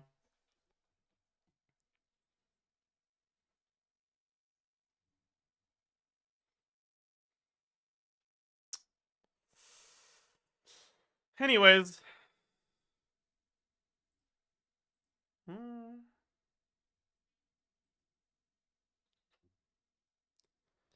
It is probably time to start recording, I think, chat.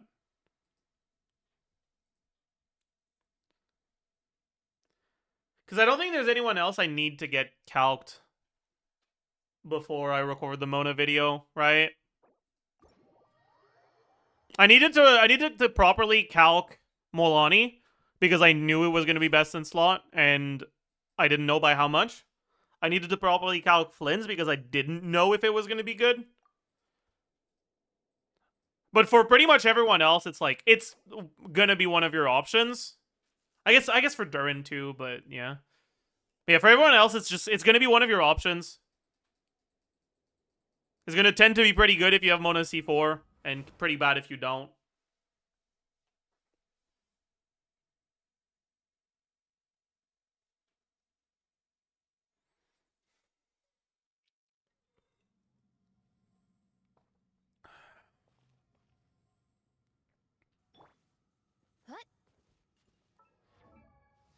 All right.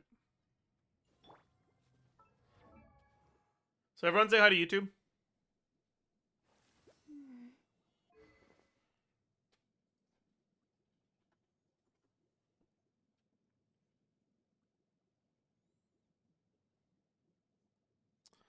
Let me open up a couple pages for Mona stuff.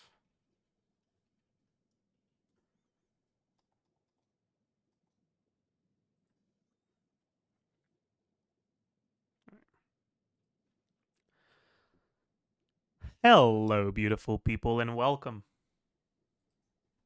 Hi, to the 4th video in the series of witchcrafting videos. Now, I finally got a boom arm for my mic, so hopefully the sound quality is a bit better now.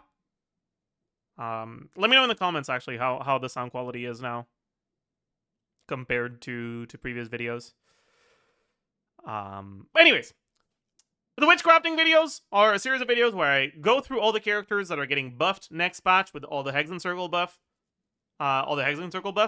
and I talk about like how big the buffs are, how, like what it does. It kind of serves as a pseudo pre-release for the character buffs. And it's now Mona's turn. And Mona is probably the character that's receiving the most impactful buffs. If you look at Mona's current place in the meta, she's not really used effectively anywhere. You can use her with Skirk, because Skirk last slot options tend to not be that good, and she fulfills the basic requirement of being Hydro or Cryo, while being a catalyst that can use CTDS and also does something that isn't completely worthless.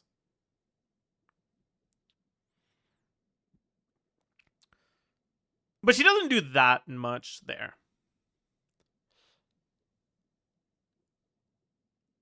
Outside of Skirk teams, you don't really see Mona anywhere, because Mona's burst only lasts for 5 seconds. And it's pretty much the only thing her kit does. Her burst only lasting for 5 seconds, and right, as a quick reminder for people that forgot what Mona does, which is understandable, honestly. Her burst applies a debuff onto enemies, and that debuff is effectively, like, it's not really a debuff, it's just damage percent for you. And it's 60 damage percent at talent level 10. 60 damage percent is pretty good, right? That's generally more than what Farina Fanfare gives you on average. But it's not insane, right? Like, Farina generally gets almost that on average, but also has a bit of personal damage. Mona doesn't have that personal damage. And on top of that, there's a bunch of teams where she struggles to get her energy back.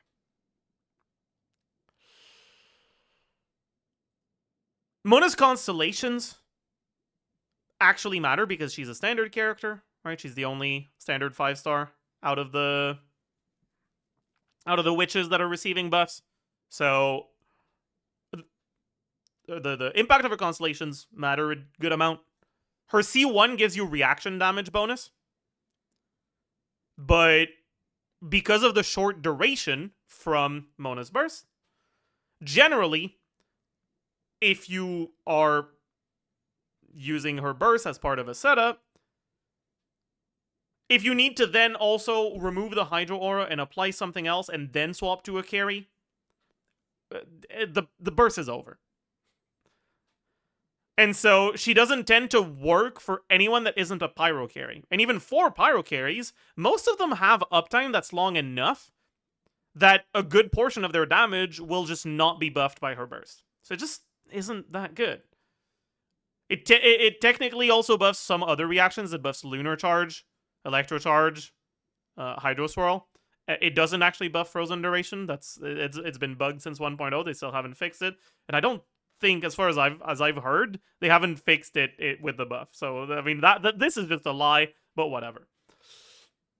The Lunar Charge damage increase can be okay for Flynn's, or I guess for Inefa, but the big problem here is that 15 isn't a lot, because those teams generally tend to end up with a lot of EM or direct EM multiplier buffs through the Ascendant Gleam effect, through Flynn's Ascension passive that gives you 20. The Prospector's Shovel is 48. Right? Then all the EM buffs, right? Inefa gives EM, Flynn's gets EM, the set bonus gives EM and EM multiplier. So you end up really saturated on reaction damage bonus. And because it's 15 for everything instead of a balanced amount for each reaction, the same way that if you look at the TF set, for example, right?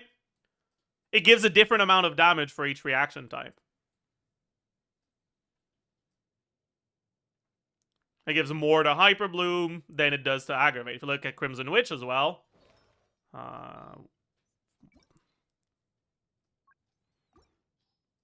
right, it gives 40 to Overload, Transformative Reactions, but it gives 15 to Vape and Melt.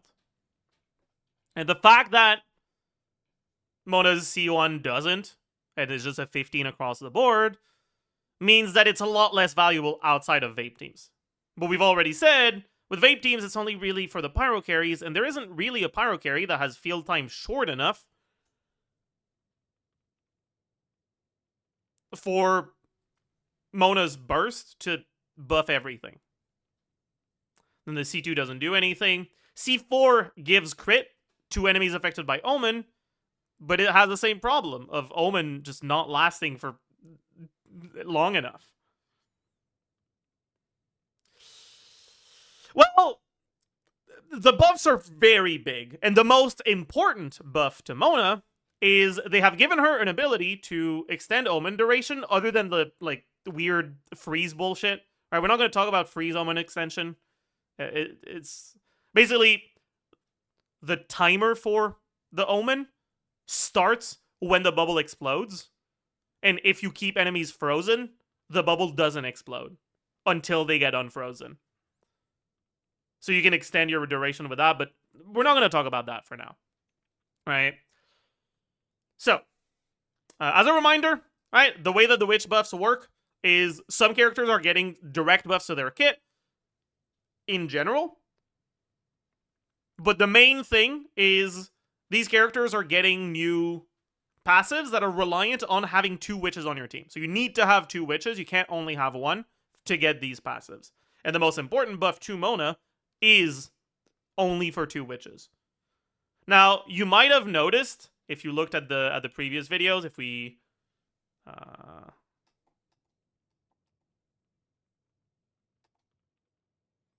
take a look at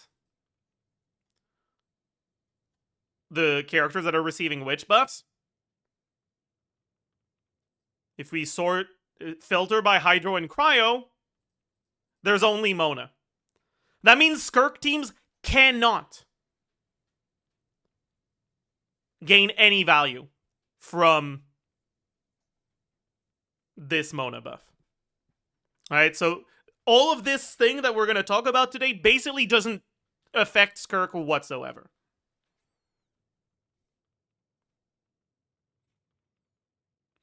It might eventually, if we get a Cryo Witch, maybe Nicole, who knows. But at least for now, no. So, when you have 2 witches on your team, Mona gets the following passive. When Mona's normal or charge attacks hit an opponent, she gains 1 stack of Astral Glow Mercy. When other party members trigger Vape, it consumes stacks to increase the damage. This passive is kind of worthless. It gives you up to 15 reaction damage. Right? Basically the same thing as her C1 right now. Only if you on-field her. It's fine, but it's like, meh. It doesn't tend to be impactful unless you on-field her, and even if you do, it's not that big of a deal. Additionally, and this is the part that matters, when Mona's normal or charge attacks hit an opponent, the enemy's Omen duration is extended by 2 seconds. This effect can trigger at most once every 0.5 seconds. It can extend the Omen by up to 8 seconds. Which means this 5-second duration is now going up to 13. And yeah, as it turns out, 13 is a bigger number. Who could have seen that one coming? Now, you do need to do 4 normal attacks, which is going to take you about like 1 to 2 seconds. So it's not actually plus 8. It's like plus... I'm not saying it. It's like plus 6-ish. Because you do lose this like 2-ish seconds doing the normals. But as it turns out, like 11-ish is a lot more than 5. Which adds a lot of teams where Mona just provides a lot more. But that's not all. They're also buffing pretty much all of her constellations. The first is the buff to the C1. This is probably the smallest one. The buff to the C1 is that this 15% reaction damage that you get is increased to 24 instead for off-field party members. So if you're using Mona as a driver for like off-field carry Durin, for example, or even if you want to do Mona International, right, you get a bit more value from her C1. But her best teams don't tend to have her on field for too long, so this isn't really that big of a deal. C2. This buff is pretty big. It has two parts. First part, right? The C2 right now is when you do a normal attack, there's a 20% chance that you get a coordinated charge attack with it. It's pretty worthless. Now, the first normal attack you do after burst is guaranteed to proc this, which is alright, but it doesn't do that much by itself. But also, when Mona's charge attack hits an opponent, all nearby party members will have their EM increased by 80. So her C2 now gives an 80 EM team-wide party buff on top of what it did before. So plus 80. Cool.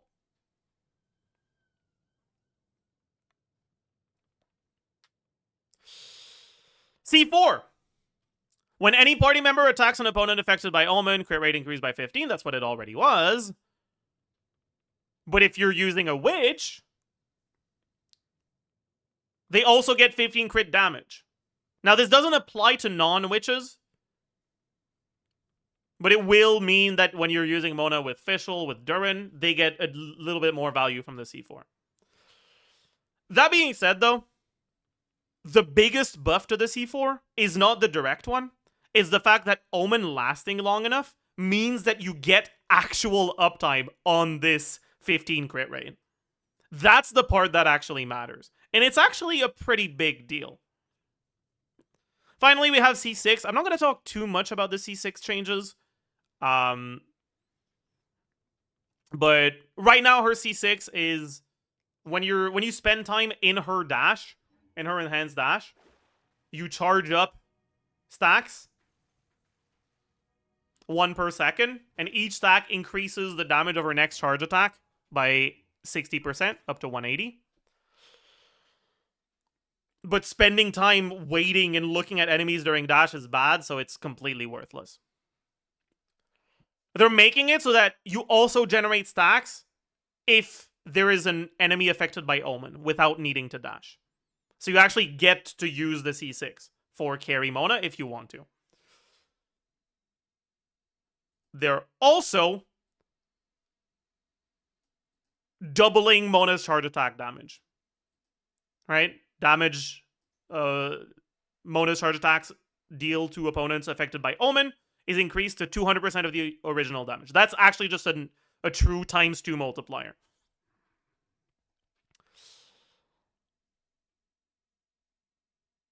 This, paired with all of the other effects, mean that carry Mona is an actual real thing now.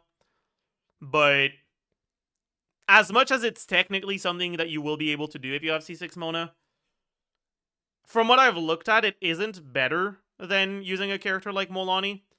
And I mean, if you've followed this channel at all, you'll know how unpleasant I find the gameplay experience of Molani to be. With Mona, it'll be worse. Way, way worse.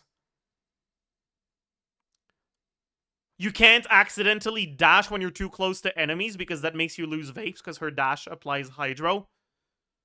Can't do too many normal attacks. Charge attack focused gameplay on a character that has 50 stamina cost on charge attacks and no way to reduce their stamina cost. Gotta jump cancel that shit. Good luck not getting staggered during your jumps.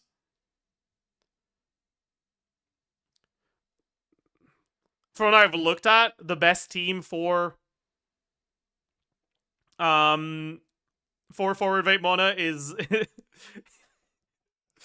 is using Guoba as your off-field pyro.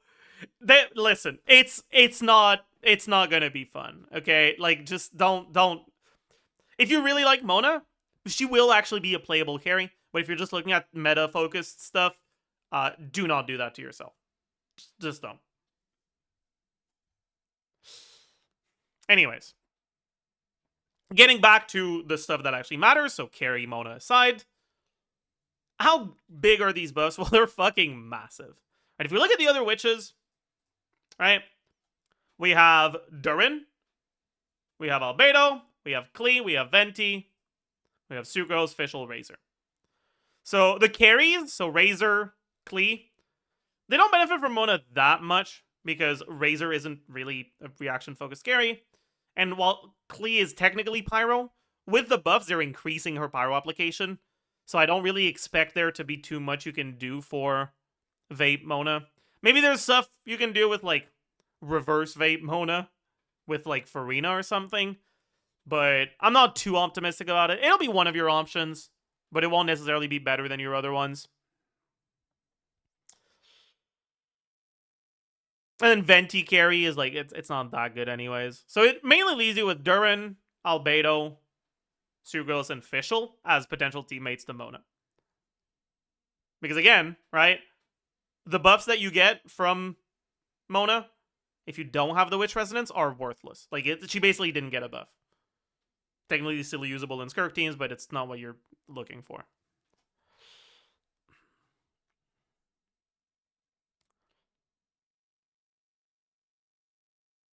What does Mona provide that carries might want? Well, if you look at Electro carries, or you look at someone like Varessa, for example. Varessa doesn't benefit from... Varessa doesn't benefit from the reaction buffs that Mona gives. So it would only be the damage percent and maybe the crit value. But Varessa can already use Farina, and Farina isn't that good with Varessa to begin with. Mona with worse uptime buffs is not gonna be that good either. It's just okay. And it's kind of similar for most of the Electro carries. The prevalence of Chevalers in the meta kind of makes it so you don't really care too much about the Mona buffs for your Electro carries. For Dendro carries, they do care about EM, about damage percent, and about crit, if you're looking at someone like Alhaitham, for example. But they don't have a support that you actively want to use that's another witch. You can use Albedo, I guess, but it's like, ugh. You can use Fischl, but Fischl is unlikely to get the Electro Charge that you would need with just Mona's application to buff EM. So you're basically playing a character that by herself doesn't do that much in your Quicken teams. It's going to work. It's going to be one of your options. But I don't really see it being all that much better than the other things you'll be able to do with, like, Llama and stuff like that. You also don't get any value from Mona C1 because the reactions your Dendro characters are triggering are not Hydro reactions. Other than that, you have the other type of Dendro carries, right? You have Kinich.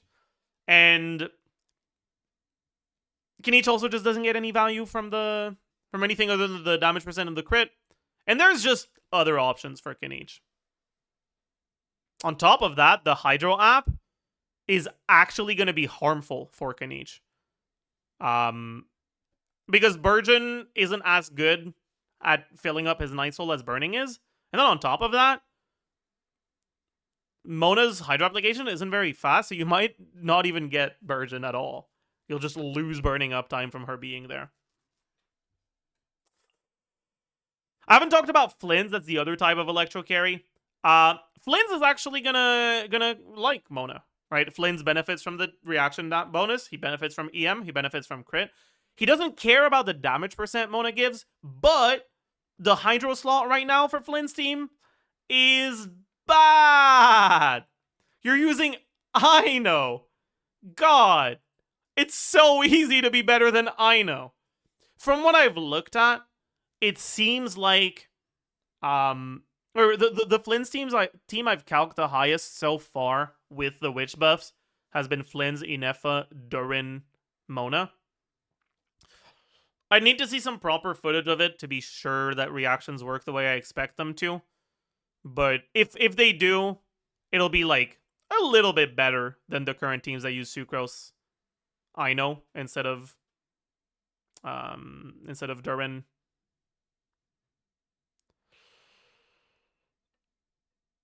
Instead of Durin Mona. And you're using Durin over Mona here because, like I mentioned earlier, Mona gives much bigger buffs to Vape than she does to Lunar Charge.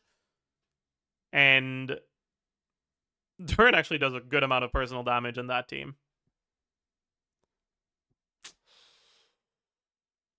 But Sucrose will work too. Although with Sucrose, I'm not sure it's better than I know.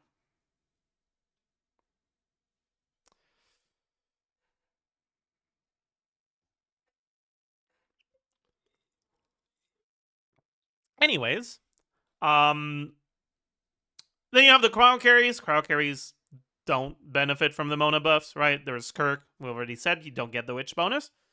But there's also, if you want to play a Melt team, you could do a reaction team with Melt with Mona.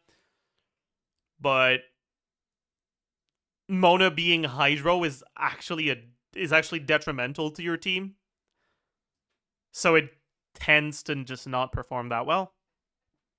You have to make sure you get rid of your Hydro Aura before you even start the rest of your setup, which is rough. Geo carries can use her, just like they can use Farina, but right now the power of the Geo carries is pretty low, which means that you're not too happy using her. You're probably better off just using off-fielders that deal damage and pretending your Geo carry doesn't suck. And if you're using Navia, you're generally better off using the Pyro off-fielders over Mona.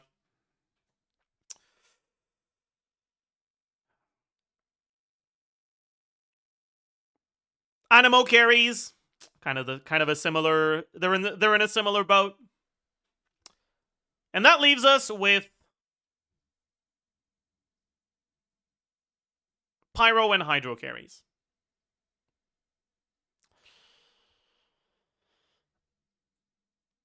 Pyro carries as a whole are basically getting Mona as one of their options. But there isn't really any Pyro carry that is now going to have Mona as their best in slot by a decent margin, other than Durin. And even then, it's only best in slot by a noticeable margin if you have constellations on Mona. And this is probably the most annoying thing about the whole Mona buffs, is that because Mona is a standard character, you can get her from the selector every anniversary. You can lose your 50/50s to her. You can get her from the constellation selector one time. It is actually realistic to assume that people might have a bunch of cons on her. But the thing is, there is a very large discrepancy between the performance of Mona C0 versus Mona C4 in a lot of these teams. Often, the team DPS can change by up to like 25 to 30%, which is a lot, right? 25 to 30% is like Inefa for Flynn's. And that's a big deal.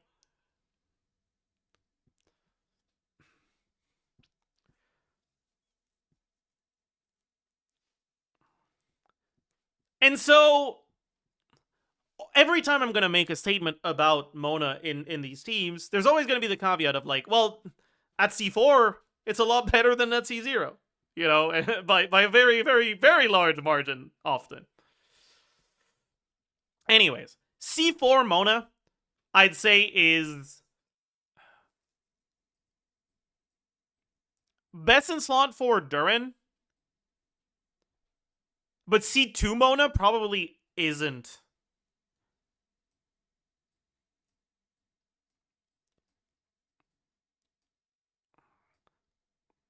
Because at C2 Durin, you can also do at C2 Mona, without the crit you get from Mona's C4. On the witch characters, it's 45, right? So it's a lot more. And so not having that for Durin matters a lot. And from what I've looked at, I was actually getting better results with Fischl plus a Hydro that has enough uptime to maintain more vapes through Fischl than I was getting with Mona plus 1. Because Mona is not enough Hydro for Fischl unless you on-field Mona, which I guess you can do too.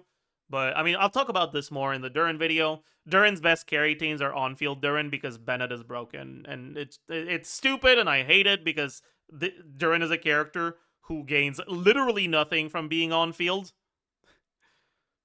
But Bennett is so good that just having him be able to keep Bennett buff and Bennett Pyro Infusion, because he doesn't have terrible charge attacks, is enough to make his on-field teams with Bennett C6 better than the other ones. But again, that's Durin, not Mona, so we'll talk about that in the Durin video.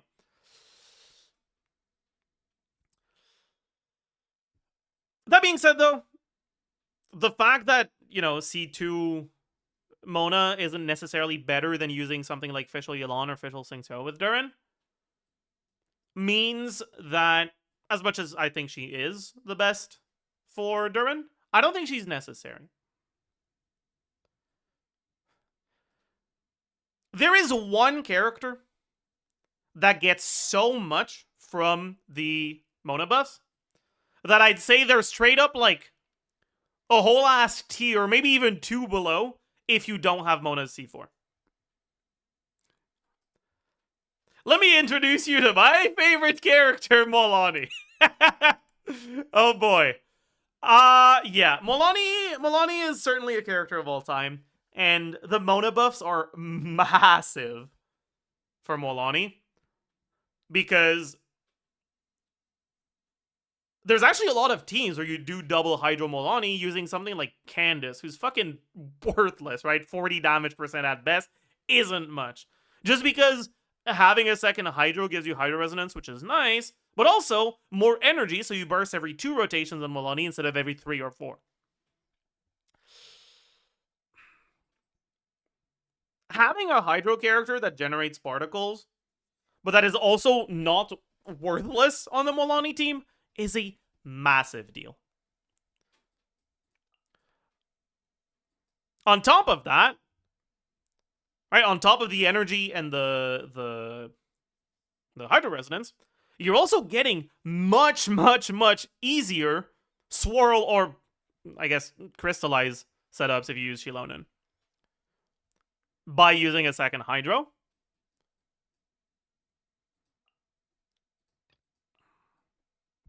Which allows you to not have to deal with the really, really cringe moments when you have to, like, do a charge attack and a normal attack on Molani, so you get rid of the enemy's Pyro, and then you can actually have Hydro so you can go swirl.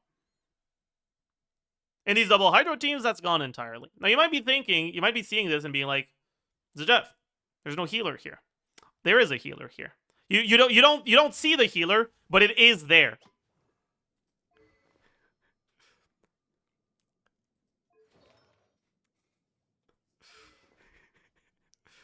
It is there. It is most definitely there.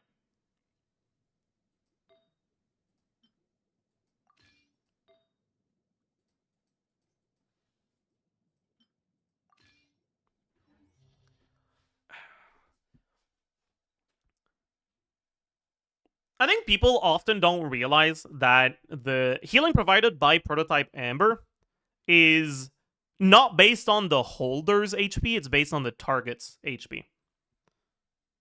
What that means is that usually when you have Proto Amber on the team, on like a character like Sucrose or whatever, it doesn't tend to feel that impactful for healing, because the characters you're healing don't have that much max HP, so they don't get healed by that much. Molani is an HP scaler, and you're getting Hydro Resonance. So you do get a lot of max HP. On top of that, your support set options for Mona in this team suck ass, which means that, unironically, her best set damage-wise is Song of Days Past.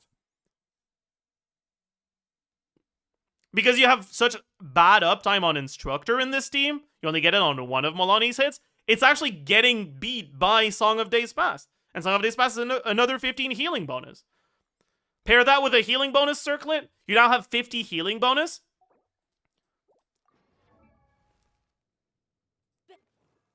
Which means Proto Ember is healing you for 27% of your HP per rotation on each character. And on a character like Milani that has 4k HP, that's like 10k, and 10k is not bad. It's a good amount of HP.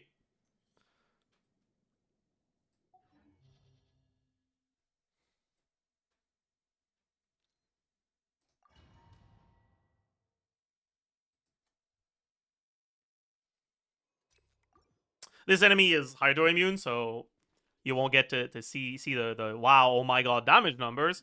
But you will get to see the rotation, right? So the rotation that I came up with for this team was Mona skill, Mawika, burst skill, Mona burst, 4 normal attacks, Sucrose, E, and 1 to make sure you don't have Hydro on the enemy anymore, and then you do your 3 chomps. And when you have burst, you just burst instead of the 3rd chomp or the 2nd chomp. Not on top of it. Right, so you do 2 chomps plus burst or 3 chomps. These rotations have full uptime on VV, full uptime on Mona buff. Not full uptime on Sucrose's EM buff, it's 2 out of 3 hits, but it's still pretty close. They've got Cinder City. Yeah, you're fixing basically all of the team building problems that Milani has in a team like this. Right, if you ever played Milani with Shilonen, you might have noticed, oh, I can't use Shilonen's burst because it removes my Hydro, and then I don't have Swirl. So I have to swap back to Milani, and then I proc Witsith, and now I've procced Witsith when I wasn't ready to start doing damage, so it'll be on cooldown by the time I swap back to her. It feels really bad. With Mona, well, you can use Mona as your healer and you get it by default in your rotation from the Proto Amber. But even if you do something like Durin, Mona, Shilonen instead of Mawika, Mona, Sucrose, because you now have a Hydro character that can apply Hydro that isn't Milani, you're not proccing your Witsith by accident anymore. You don't have to deal with the stupid-ass Milani charge attack animation.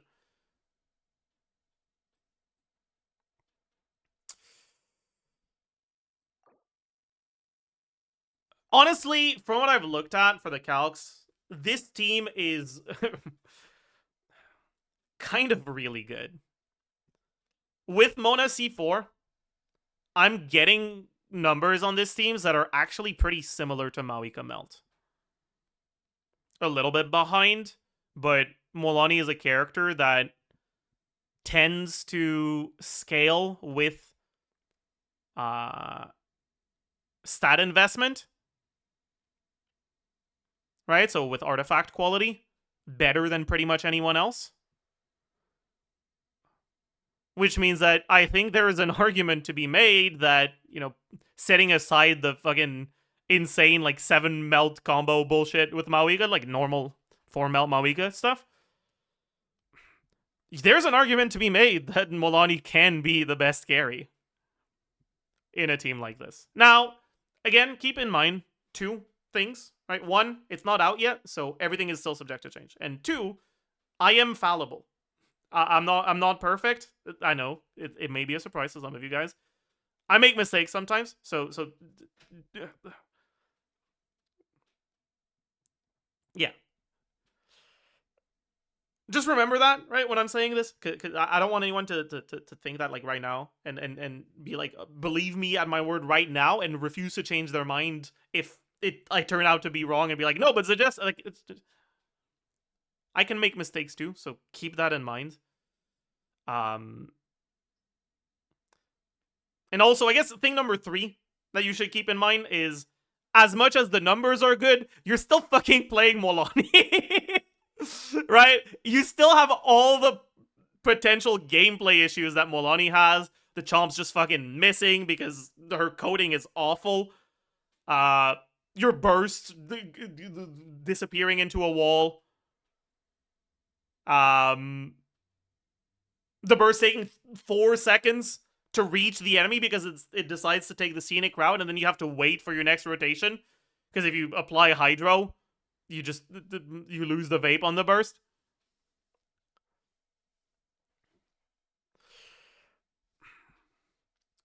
But the buffs to the Molani teams with this are basically making Molani as good as people that like Molani think she is.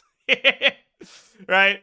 I think there's a lot of people that you know, they really like Molani, and they're under the impression that Molani is a character that, like, if you're willing to deal with her bullshit, is really high DPS, right? In reality, she's not right now.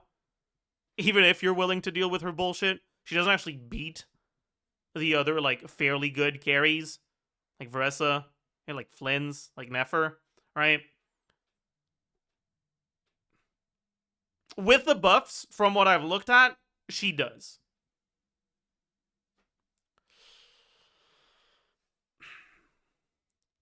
I'm not sure how realistic these rotations are actually going to turn out to be, but I am actually pretty optimistic. And when I talked about the damage numbers being, like, fairly similar to Maoika, a little bit below, but, like, not that far behind, keep in mind, that's average with Sith.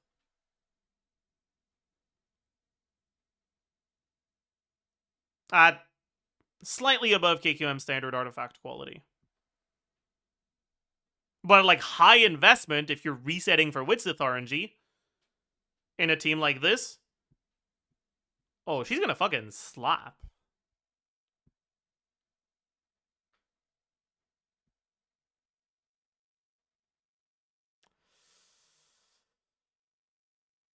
Molani saw Neuvillette getting buffs every patch since she came out. And she was like, he can't keep getting away with this. My fucking turn now.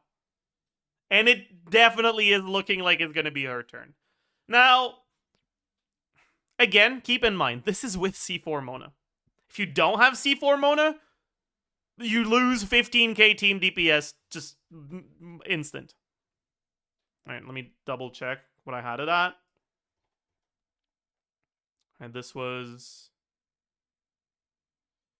It was this one, yeah. We just lose the 30 CV here. It's not fair. It's like 10k team DPS.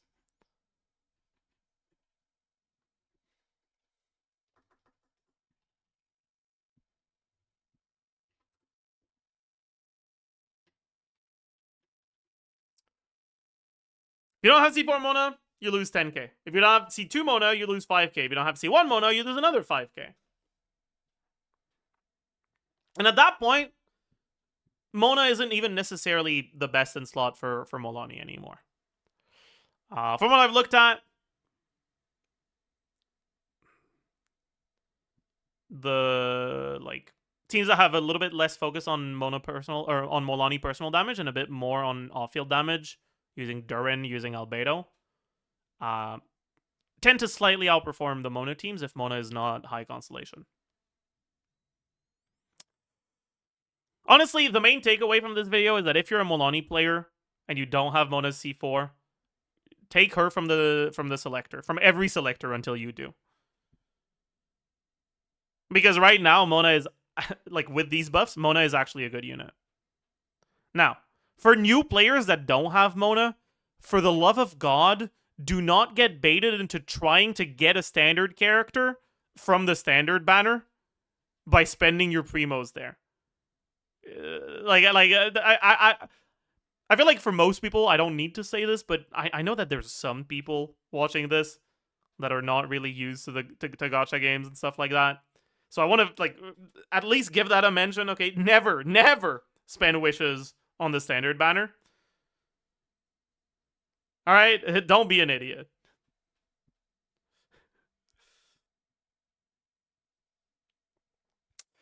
Um,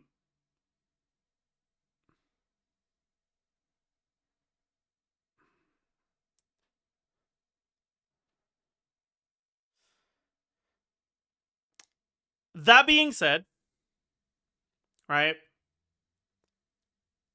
If you have a Mona lying around, she very well might be a worthwhile investment now. Getting her built, getting her burst to level 10. Now, if you have constellations, you don't need to level it past 10, right? If you have the C3, when you try to level it to level 11 or more, it stops increasing the damage bonus value, and it just increases the damage the bubble does, right? It caps at 60, so you don't need to level it any more than that. But getting yourself a Mona with burst talent level 10, getting yourself a Proto Amber for her, or I guess Fav or TTDS and some of the other teams, getting her ascended to Ascension 6 just for the energy because she gets ER Ascension, and there's a lot of teams where she's pretty ER hungry, is going to all help a lot. Speaking of energy, one really nice thing about these Molani teams is that, one, you have double Hydro. So you're getting additional sets of particles for Mona. And two, this rotation... Let me scrap light of the blazing sun. Try and stop me. Fate is upon you. ends up on Mona when her skill explodes. So she actually gets to catch her own particles, which she doesn't really get to do in any team currently.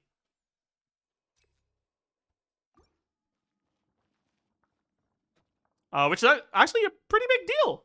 It helps a lot with her energy generation, and that's why you can actually use Instructor in this team. You can use Instructor Proto Amber. But Song of Days Past is better, so just put the Song of Days Past in the bag, little bro. And by the way, you don't need main stats on Song of Days Past, because main stats don't increase healing.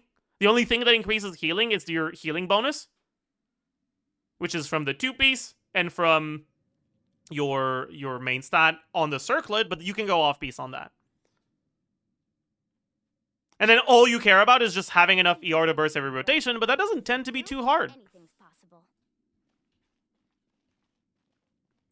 So it's not even like you need to go out of your way to farm a bunch of Song of Days Past, you know? Like, get yourself either an ER Sands or a healing bonus circlet on Song of Days Past, and you're done. Your build is done. We can also go show what happens to the auras for this team against an enemy that isn't Hydro infused the whole time.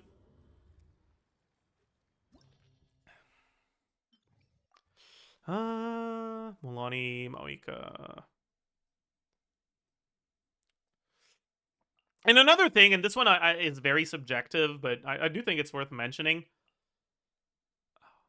I don't think there is another Molani teams that I've ever felt like the rotations were fun before.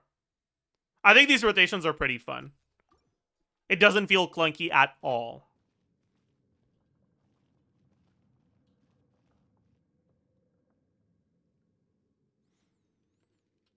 Anyways. Delves into pyroclastic surge. Full throttle. Decided by destiny. Animal test 63. Let's ride. Surf's up. Let's shred. Alright, when you have your burst, you do this. Woohoo! Let me scribe. Wrath from the skies. Try and stop. Fate is upon And you just repeat that.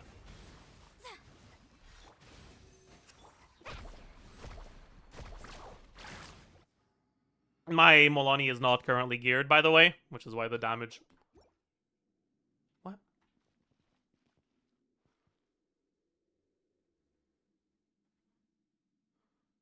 What? Does Mona's C1 carry over to the next chamber?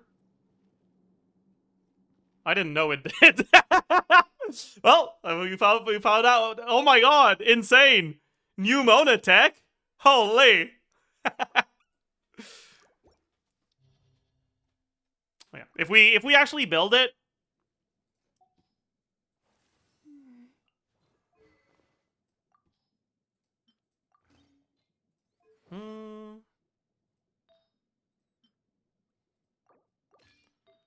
I don't have the best codex, unfortunately, so it's not gonna look that great. I have a lot of crit rate on my codex, so Mona's C4 is pretty wasted. But we can still take a quick look at what sort of damage you'll be able to get in this team.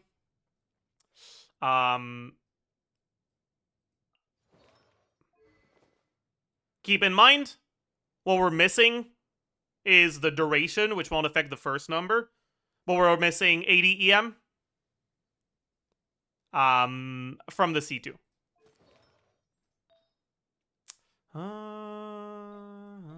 Okay, that seems fine. Oh yeah, and by the way, right, like you saw that I got my burst back on Mona, no problem. This is 156 ER Mona. I have a leveled healing bonus off piece, and then I have +0, +4 pieces. And it's still enough energy. Oh yeah, so I'm not going to do the N4 this time so that I don't, because the N4 doesn't extend duration until the buffs happen. Delves into pyroclastic surge. Written in the stars.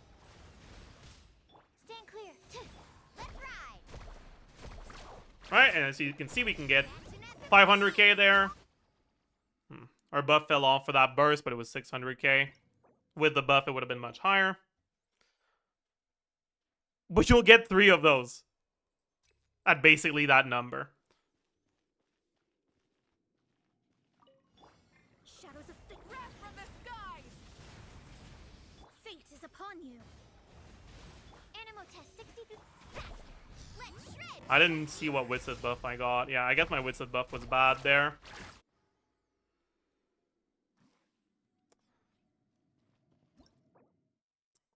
But yeah, you'll actually be able to get 3 chomps at that number with the buffs.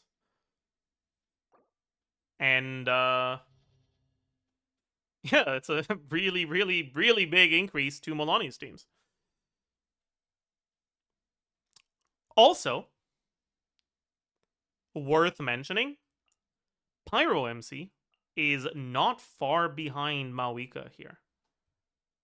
Pyro MC has no personal damage, but just in terms of personal DPS on Milani, Milani actually does a bit more with Pyro MC. Because the buff you get from Pyro MC is a bit lower than the buff you get from Mawika, but you get shorter rotations if you use Sack Pyro MC.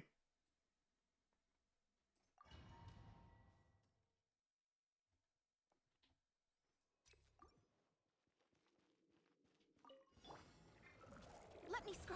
Decided by destiny. Absorption test. Carving waves.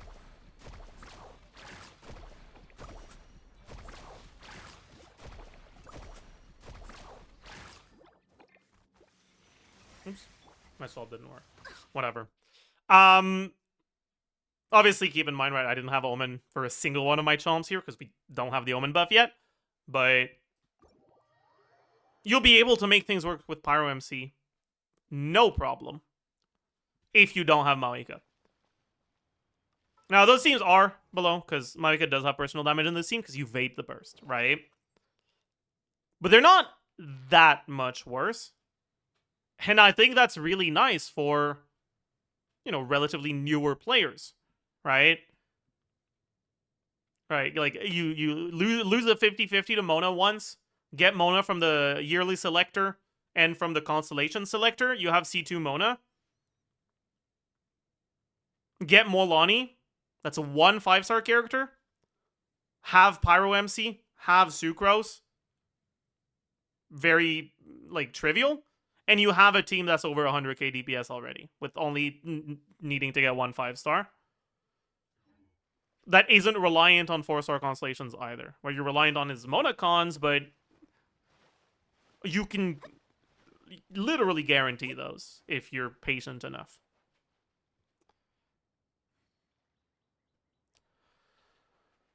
Anyways, I've talked a lot about Molani, almost to the point that this is Molani witchcrafting more than Mona. But there's a reason for that. It's good. Other than Molani, you can also use Mona as the on-field driver for off-field carries. You can do it for Durin, although, like I mentioned earlier quickly, Durin's on-field teams tend to be a little bit better. But that isn't to say that the off-field Durin teams with driver Mona are bad. They're still pretty good. But you can also do it for other characters. You can do like quick swappy with Mona Arlecchino. You can do off-field pyro infused Yahuda with Inefa Mona. You've got some cool options. I'll talk more about the Yahuda stuff in the Yahuda pre-release, so you can look forward to that. As usual, if you enjoyed, or sorry, if you don't want to miss it, you can subscribe. But yeah, as usual, I hope you enjoyed. Hope you learned a thing or two, and I will see you guys in the next one. Bye, YouTube. Chat, honestly, I don't know if I'm just being delusional, but I feel like having the mic, like with the boom arm, allowing me to like sit further back in my chair, it's making me more chill. I like it. Did you guys? Is that noticeable? Because I feel like I was more chill. No? Okay, never mind then. Well,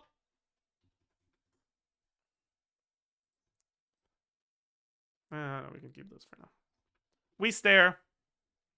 We pound. We... Ooh. Should we zilch? We blunt. We...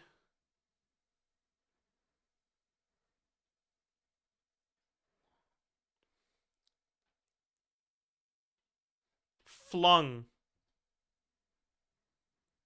We... Clung. Is that a word? It is. Bet.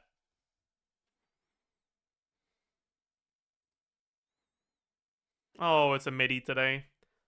Theatrical role. Huh. Capital of Vietnam. I don't know. Father of a fur baby. Huh? Dog dad? Words often accompanied by a ring.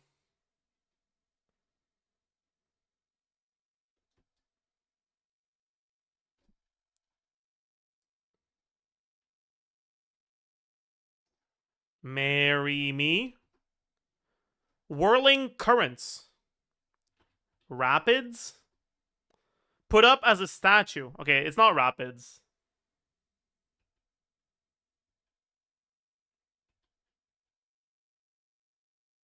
Or maybe it's not marry me. Ah, fuck. They never touch. They never cross. I don't know. Okay, I'm not convinced. I'm not sure about either rapids or marry me. This is erect. Race that's about the length of a half marathon. Oh, until I saw the marathon, I thought it was like a race, like a species, you know, like the damn, like what are we looking for? Gnome, like what's going on here? I don't know.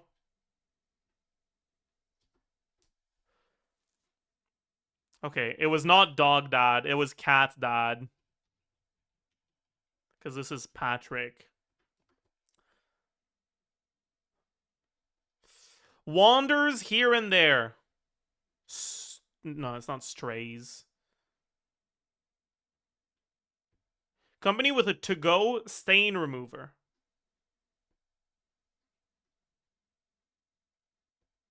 Become firm. Harden. Small group of soldier. Core. No.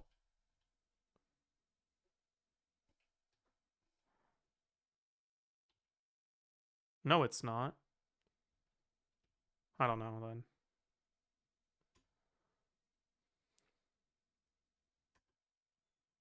Theatrical role? It's not play. That's not a role. That's a... Right? Is it play? There's no shot it's play, right?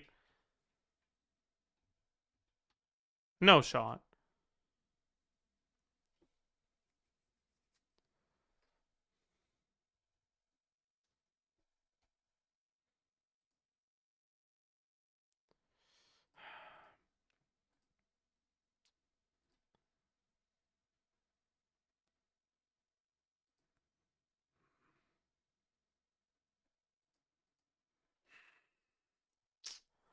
I don't fucking know, man. Okay, I think it was Marry Me.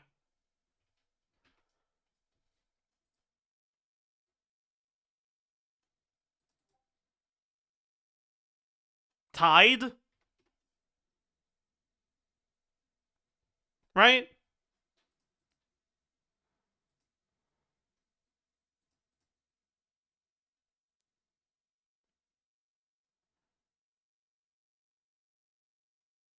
Roams?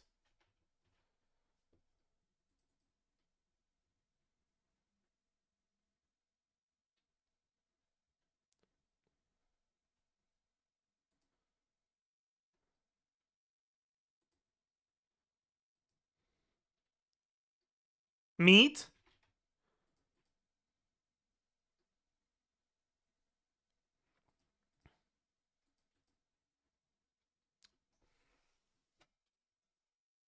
10K. Dude, that no. It's 10K.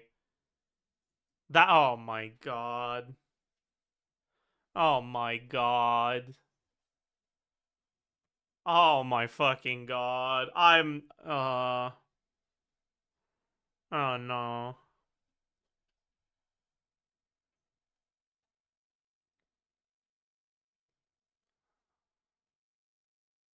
Part?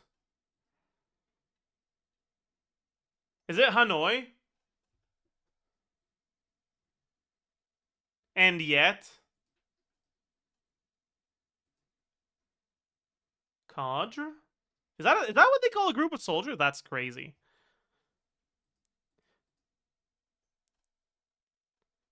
That's crazy. What the fuck is an Eddie?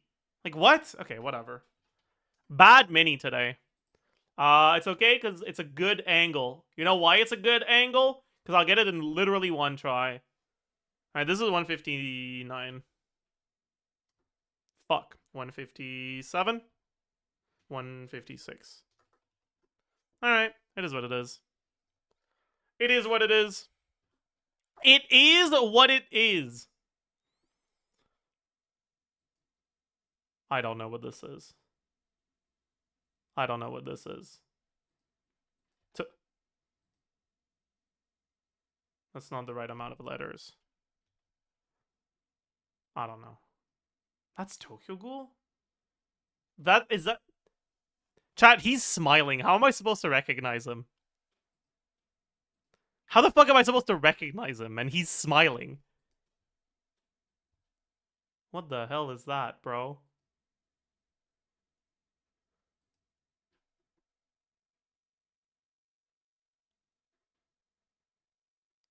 What the hell is that? Heaven's lost property. Okay. Fake. True. True! They're singing.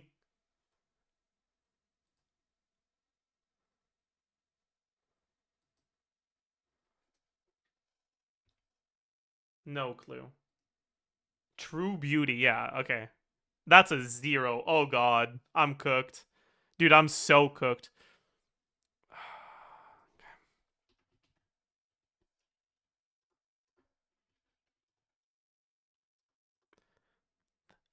Is that I know that's from that's the title guy, right? That's Hanako-kun probably.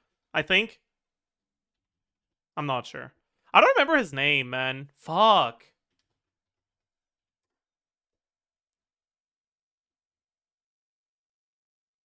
I feel like I'm supposed to know this one.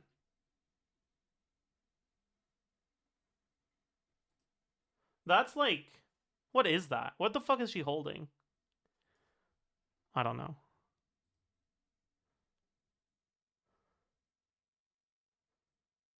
What is this?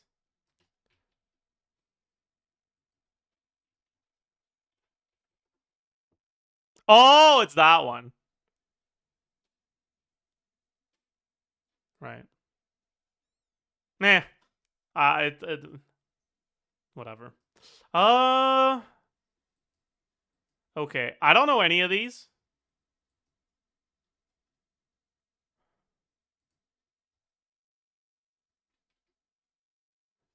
I don't know.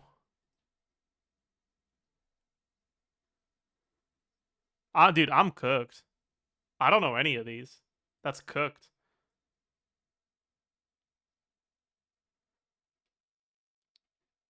That looks like an isekai title. Did we get an isekai equal don't know?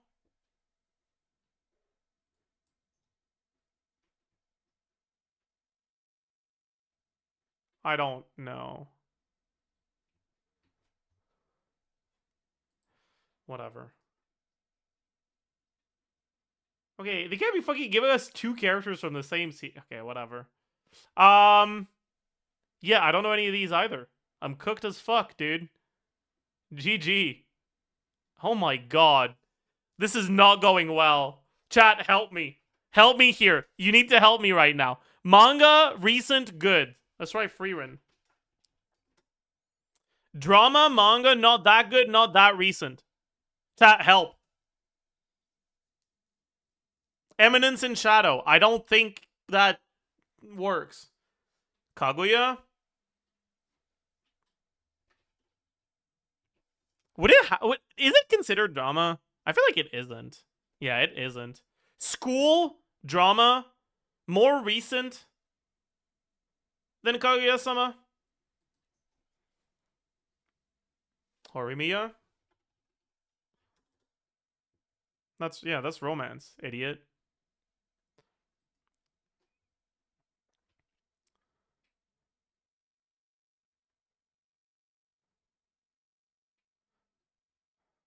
Dandaran? No. It's not Dandaran. Domestic girlfriend? No. It's not romance, idiot. Blue period. That makes sense. Bet. We're above 10k. Easy clap. Cheated. Are we fine? Yeah, we're fine.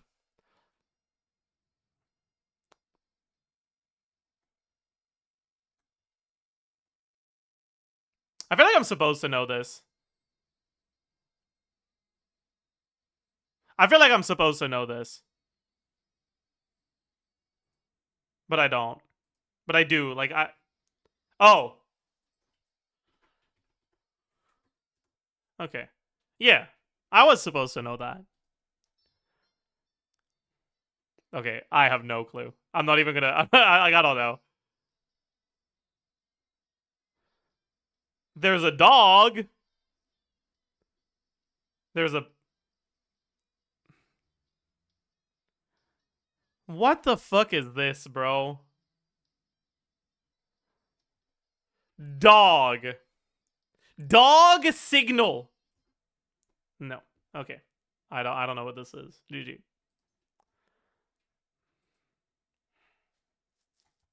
I don't know.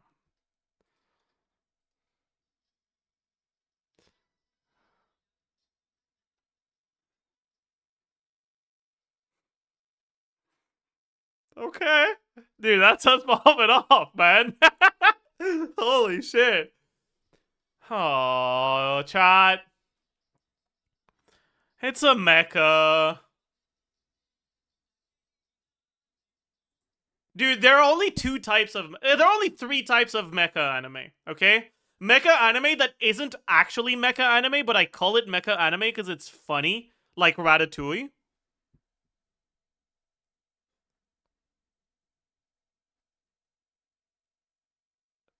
Mecha anime, I hate with a passion, like Code Geass. And mecha anime that I don't really feel strongly about, but is definitely bad because it's a mecha anime. Like Gundam, probably.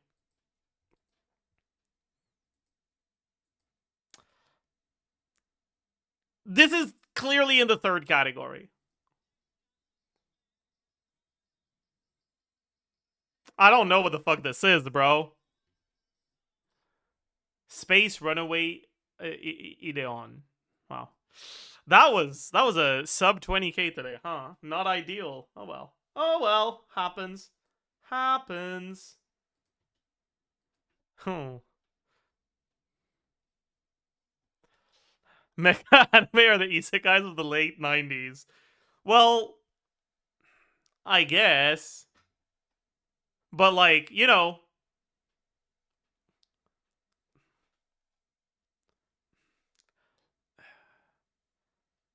there's a reason why whatever. OST duel. Do you want we can do the OST duel. Fine. Fine, let's do it. We're on a pretty high streak for the characters.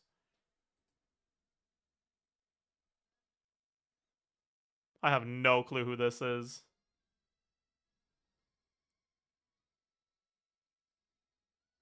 I have an idea who this is. This is Nilo.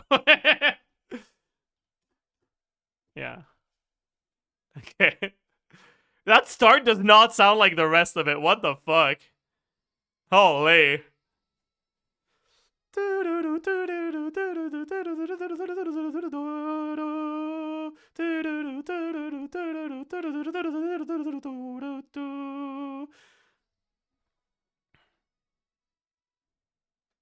Alright. Fontaine? No, okay, I know that one. Wait, what? Dude, am I an idiot? Am I a fucking idiot? What am I? Is my brain okay? What is bro doing? What about what? Okay, my bad, my bad, my bad, my bad, my bad. You know what? My bad. You know what? My bad. You know what? You know what? My bad. You know what? That's on me. Actually, you should make fun of me. You should clip this, show it to your friends, ridicule me behind my back and in front of me. You should also make sure you insult me and God, that's oh boy. Oh boy. Oh boy. That's that's not good. That's not good. Oh, that's not good. Can I unsub? You know what? Yeah, you should. You should unsubscribe right now.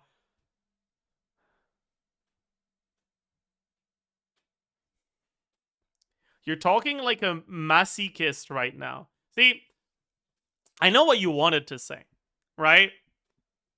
But because you misspelled it, I get to decide how to interpret your statement. And I'm gonna decide that you misspelled machinist. You think I should I talk like someone who works with machines. I mean, you're not. True. I mean, I say true and false. That's binary. That's how machines work, isn't it? True. Listen, like you're onto something. Actually, that's a good point. That's a very good point. That's a very good point. Shut up, that was a generational fumble. Stop redirecting to chatter. How about a redirect to another stream? how about we do that instead? Huh?